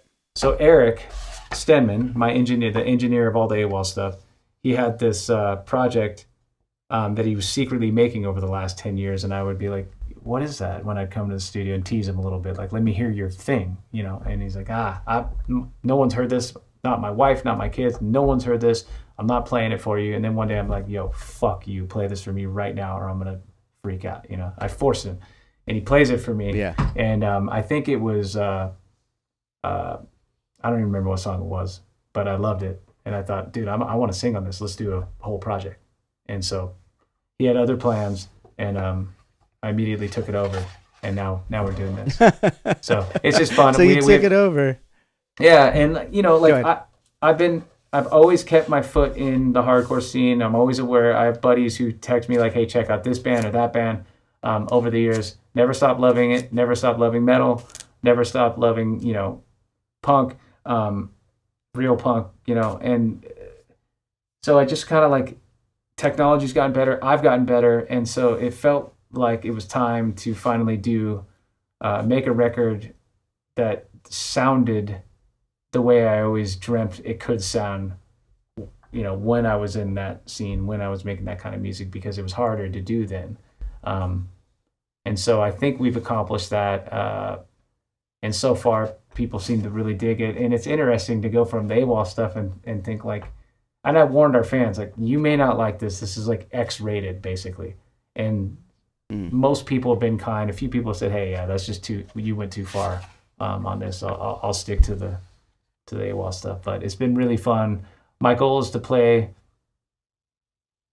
one show, film the whole thing, release that also, maybe even like exclusively on DVD or something hilarious, you know? Like maybe even do the whiskey, which no one wants to go to, right? Like just play you gotta go on VHS. Like if you're gonna go for fun and funny, it's either VHS or Laserdisc. That's that. Laserdisc would be sick. Laserdisc would be really cool. But you know, people seem to be enjoying it. You know, so if a band wants to, you know, knock on our door and needs an opener to set the thing, you know, we may say yes. Oh, I don't know whatever you're alluding to there, buddy. I don't either. But I promise we'll be. The one thing I don't know though is that like back from vocal warm-ups, I probably would have to do vocal warm-ups for this shit. I would imagine so, dude. It is all over the place vocally, which I really do love this project, by the way. Thank you. I was excited to have you on the show, talk AWOL, talk Raiders, all that stuff, but I was also equally excited, or maybe even more, to have this project to talk to you about. I'm glad that you mentioned that it was kind of Eric's baby that you kind of took over, and I was curious in that AWOL, as you said, it was the first time you got to just do everything yourself. You know, you were either going to succeed or fail on your own. Now this is a new project that goes kind of back to the two previous before AWOL, I imagine. Now, are you guys, because he had the songs, so there was already some songwriting involved. Yeah. And when you say take over, I guess the question is like, what are the band what do you call them? Positions, I guess. Like, what would you know, what's everyone's strengths? What's everyone's weakness? What do you bring into the table? Have you completely taken over at this point where it's kind of all your music? I mean, or is there a collaboration that you missed for the last, 10 plus years not being in a band? Yeah, I didn't know I missed it, but it is fun to not have all the weight on my shoulders for this project. And, so Eric comes up with most of the music. I have some suggestions here and there, but back to having that camaraderie and communication streamline of a similarity of age and how we grew up. I'm able to communicate, hey, this is kind of like a Pantera reference mixed with Minor Threat, and we know exactly what we're talking about then, and we could communicate like that. Or I could be like, hey, this section, and I'll just like off the top of my head like sing a riff and be like, wait, what? Let me record that. I'm like, something like this, and I'll just do it, and then I'll leave, come back, and and it's totally different than what I had in my mind, but it's cool. It's different, and then we go in a different direction. I should mention my drummer Isaac for AWOL. He's in the Barbarians. He takes it to another level. He's written a couple riffs as well. It's kind of like an open art community of heaviness, right? And it's really, really fun. And there's no rules. I'm not the, it's just singers carry a certain kind of weight and responsibility to communicate the vision most of the time. So that's, I guess, what I meant by taking it over. Figuring out the artwork or how this thing's gonna look, and then Zach Irons, my guitar player, whose father, Jack Irons, was the first drummer of the Red Hot Chili Peppers. Jack went on to play with Pearl Jam as well, so he's part of this crazy like musical bloodline as well, and he's on another level on the record. And we're just doing whatever we want. I should just say we have a full record done, and we're just slow dripping, each song out and trying to build this thing from the ground up, and we're just having fun with it. Dude, first of all, I'm glad to hear that there's a full record because, as I said, I only heard 4 songs so far. So you got to send me that full record. I'm going to send it to you in 3 days because we're getting the whole thing mastered right now. Fuck yeah! I cannot wait to hear the rest of it. And I'm so glad you talked about the rest of the musicians in the band there too. Like, just hearing the work on it. I'm listening to it, and obviously I hear your references there of like, the heavier Pantera meets the punk rock stuff. That's pretty obvious too. But in that, I'm noticing that with those melds, there's songs like I Want to Get To, which would have been my first pick, would have been 3 letters. Songs that kind of have like, because of those meldings and because of the poppiness too, I get like a System of a Down feel from it too. And I definitely think that's, and I'm glad that you guys are doing this project as you said, as a fun one. You know, you guys all have like these other gigs that are, you know, these big gigs, obviously, that you've, you know, have paid the bills and done everything like that. And now through that, with Eric, you're able to create this project and have fun with it. And in this kind of music, I love hearing when artists are having fun with it and it's not all serious, because it's bringing out those, as I said in 3 letters, like System of a Down vibe to me, where the music might be serious, but you're allowing yourself to go places that music in this genre wouldn't usually go, right? Because you're not taking it that seriously. Yeah. Well, with 3 letters, we had that verse. Eric had that verse, and I was like, okay, I think I know what I'd like to do to the verse. And then I was on my own, and the chorus came to me out of nowhere. I'm like, okay, fine. And we had like had a handshake deal. I'm not singing on this. I'm not singing melody, none of that. Let's just keep it tough, whatever. And then I'm like, I'm obviously going to break that rule right now and just sing on it, because it sounds, is a part. And as much as it's this fun, quirky project, it's dead serious to me at the same time. Like, I take it just as serious as I do AWOL Nation. It's just that AWOL Nation has a different kind of responsibility. And, I could see us working our way up, hopefully higher and higher in some of these bigger festivals. And maybe it's like a novelty act, and it's a weird thing, because we're not playing a bunch of shows. We're just waiting for the biggest show opportunity. Hint, hint, wink, wink. But we also want to do our own headlining, like small pack, just goes off kind of show. And I'd like to do that. I'm trying to find out where we can do it, but it's looking like probably October of this year. Like close out the year with something nuts like that. And I just hope someone does a front flip, like off the stage before we, like during the feedback, like one of those kind of shows, before we even hit the first note. But yeah, 3 letters, so that I started singing on. By the way, Tim, I don't know which version you heard, but now Tim McElrath from Rise Against, he sang on that song with me. So it's kind of opened it up a little bit. Rick Rodney from Strife is on another song. I was this close to getting Matt Pinfield on a song, but I couldn't quite track him down, because he sounds good. Wait, how are you going to get him on there? Was he going to sing? He was going to sing. So Pinfield, he did a Motorhead cover that you could find. I encourage anyone to look this up on YouTube, and he sounds awesome on it. And we've always been friendly, and I've seen him at all these festivals. I'm like, dude, I'm doing this heavy project. Will you sing on it? And he said yes, but our schedules have crossed, and I don't know if it's going to happen now, but I tried.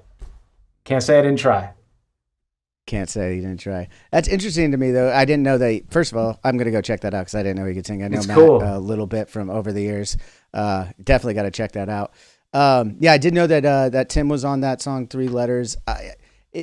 I didn't know that you weren't, just as a listener, I didn't know that the plan was not to sing. The reason why that one stood out to me wasn't because you were singing on it, but it was because the arrangement of that song. Yeah. Like you mentioned in the verse, you do sing in it, but it was interesting. It wasn't just, I think it goes back, you can't force things, right, in music. It was a time and a place, and it makes sense for the structure of that song to me, and it gives it that flavor that I really enjoyed. And then you have like the lines in the bridge, I believe it is, where like "Here Come the Bombs" and the way you sing is like fucking hilarious to me in a great way. See, it's awesome.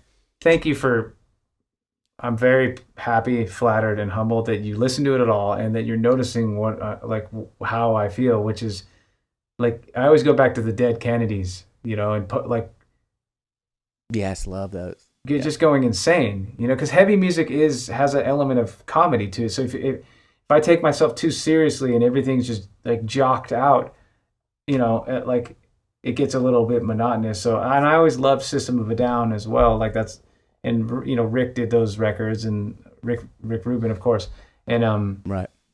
I always found Serge to be very courageous with some of those vocals, and I love Refused very much, and Daryl does some of the same things. So these are all the influences of frontmen that kind of lost their minds on tracks, and I I was going for that too on this record, and I can't wait for more people to hear it, and see if we could sell out the whiskey.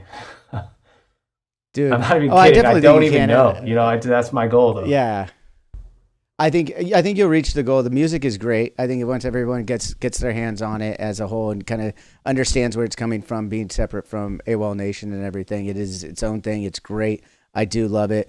I would love to see you at a show that's just at a fucking bar in front of, like you're saying, like whiskey or something like that with this music. I think it would be very incredible. I mean, the riffage in it too. There's a couple moments in it that are very, early 2000s hardcore that I'm hearing, but the production, again, the guitars, when you're going to those parts, it is, the production's even akin to some of the old hardcore punk rock stuff where the guitars all of a sudden just get louder and they're not oversaturated. Like a lot of the breakdowns through our genre that got coined metalcore went a little bit more bass heavy, not the instrument necessarily, but a little bit more saturated, especially in those hardcore breakdown parts. Let's get it more bassy, more heavy, blah blah blah. But in the earlier hardcore stuff, and in System, that guitar isn't oversaturated and just gets louder in those breakdowns. And I noticed that, and I was like, this is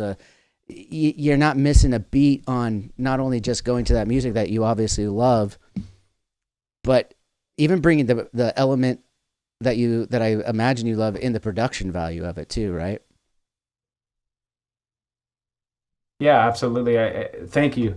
There's a little bit of a stubborn old guy traditionalist in us in the way we mix it too. Like,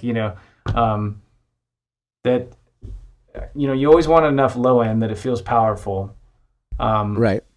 But especially, like I feel like I'm lucky to have both things going on, so I don't have to scratch the itch of certain elements. And honestly, this Barbarians project has also helped me write this new AWOL Nation record that's coming out this year as well, because I'm able to get that anger and angst and out in that way instead of forcing it. Sometimes I'll go brutal on an AWOL record, and that's something that our fans really like, but only time will tell how appropriate it actually is.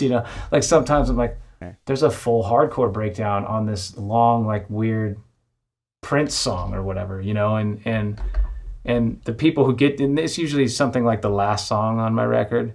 The last song on a record, if people have listened all the way, of course it's different with streaming now, but if you gain their trust to go on this whole journey with you, you have an opportunity to do something insane on the last record. And so I always like to try to do that. On the first album, I thought, I just want a song that's 7 minutes that doesn't suck. And it ended up being 12 minutes. Who knows if it sucks or not, but it ended up being one of our crowd favorites. And so I do the same thing with the other records. And then so with Barbarians, it's just so fulfilling to have this project, to literally scratch the itch of my throat and be able to sing that way and scream that way. And so, again, we'll see what happens. So far it's been really fun to put it out, and really lighthearted too at the same time. Dude, I'm so happy for you, even just hearing you talk about it, the fulfillment, everything, bringing it back full circle. So cool to hear you in the hard rock world now too. I mean, as you said, you had it in AWOL, and I think that's great though too. Like, to be honest, just real quickly, I want to say that I love that about music now. You mentioned that there wasn't as much genre blending when you were starting AWOL, and now it seems to be. I mean, that's the new thing for all these young artists, which I think is fucking fantastic because they're doing it well. There's always been blending before, but when you do it right and you do it well, just because you're coming from an eclectic place, I think it becomes more genuine, like with artists like yourself, and there's more of them coming out now, and I think that's great for music, by the way. And as far as the collabs, real quick, I want to talk about, and I'm really excited about the new AWOL Nation record. I was actually just coming back from my fishing trip I mentioned at the top here, and I was listening to Alt Nation, and Panoramic View came on, and I was like, oh, I'm going to be talking to this guy tomorrow. I was listening to Panoramic View. Great song, by the way. Thank you. Do you have do you have a date for this new AWOL Nation record coming out soon, or not able to say that just yet? There is a date, and I don't remember what it is. So that's the other thing about doing both these projects is they seem to be lining up nicely. Where the end of this month is the next AWOL song called Jump, Sit, Stand, March, which is featuring Emily Armstrong from Dead Sarah, a really great screamer, great singer, good artist, just badass all around. That comes out, and then right around that time, the song called Far Out Bro, which I don't think was on the 4 songs I sent to you, featuring Daryl from Snapcase. Oh, okay, cool. That comes out. Yeah, and it's a great song, by the way. Thank you. Another hilarious lyric, but so I don't know when the full AWOL record comes out, other than I think it's I want to say something like the end of August, maybe even early September. But we're gonna continue to come at the listener as frequent as we can and as often as we can until then. But yeah, the full record's coming out this year. The full Barbarians is coming out this year, and lyrically they're kind of tied together in some ways. So for anyone who's deeply invested or interested in anything I'm talking about or any of these lyrics, they're kind of tied together. Not to be too on the nose about it, but there's some stuff in there for people to figure out if they're so inclined and have the time. Well, we'll let them figure it out because we've already been talking for 2 hours. Otherwise, I'd ask you to just divulge all of that right here, but we'll keep talking. But I do have to ask at the end here, we mentioned some of the collaborations you've done. You've done some amazing collaborations through AWOL and stuff. One of them, a few of them, you mentioned Tim, obviously. He was on, he did the covers record with you too as well. Brandon Boyd, Beck. And one that I wanted to ask about because I have a huge crush is Jewel. How is it like working with Jewel? Don't we all, brother? Just very easy to work with, very kind, very sweet. Basically exactly how you would hope and dream she would be is exactly how she was and is.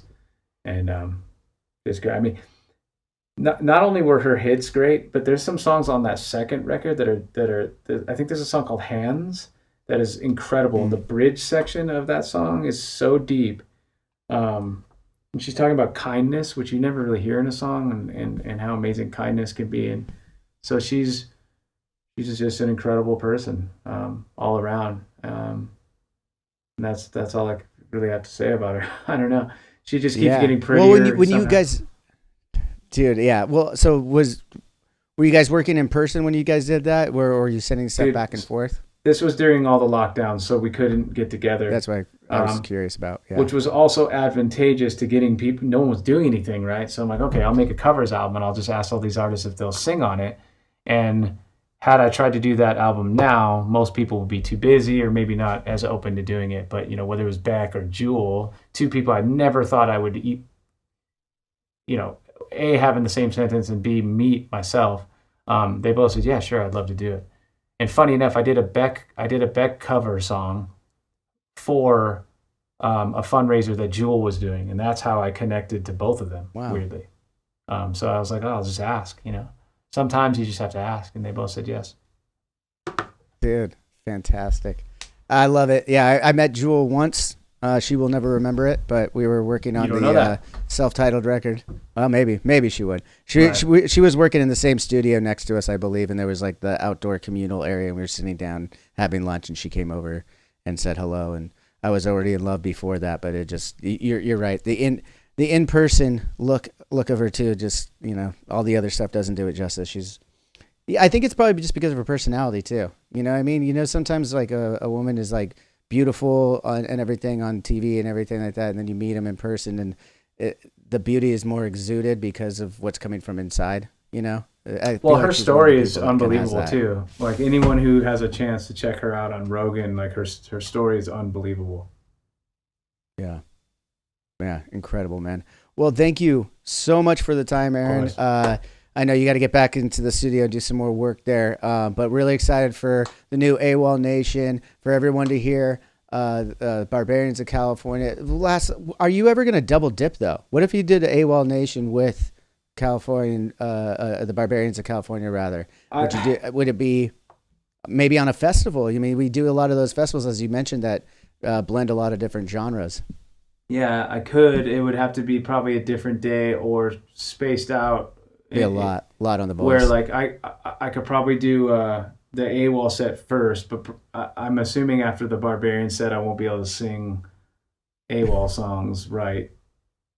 You know, so it'd have to be either spaced out or time, which will be tricky because AWOL's bigger than the Barbarians. So like we would, I don't know how it would work out, you know. So we'll see. Well, you bring the Barbarians back to the side stage. That's true. But the side stage, you could play later on the side stage. But fuck that. No, we're playing the Barbarians are playing the main stage. You tell Wimmer or whoever. That's right. That's what I like to do. Yeah.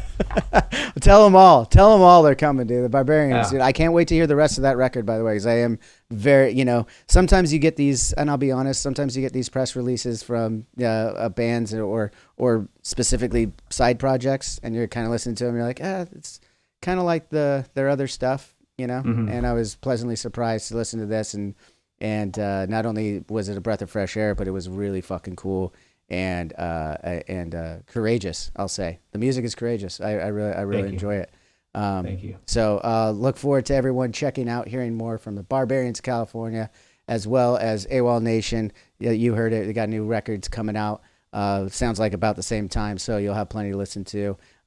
Thanks again, everyone, for listening, watching the both of us talk for a long time. We're going to stop the cameras and probably continue these conversations later. So really appreciate you again, Aaron, and everyone at home watching and listening. Until next time, as always, cheers.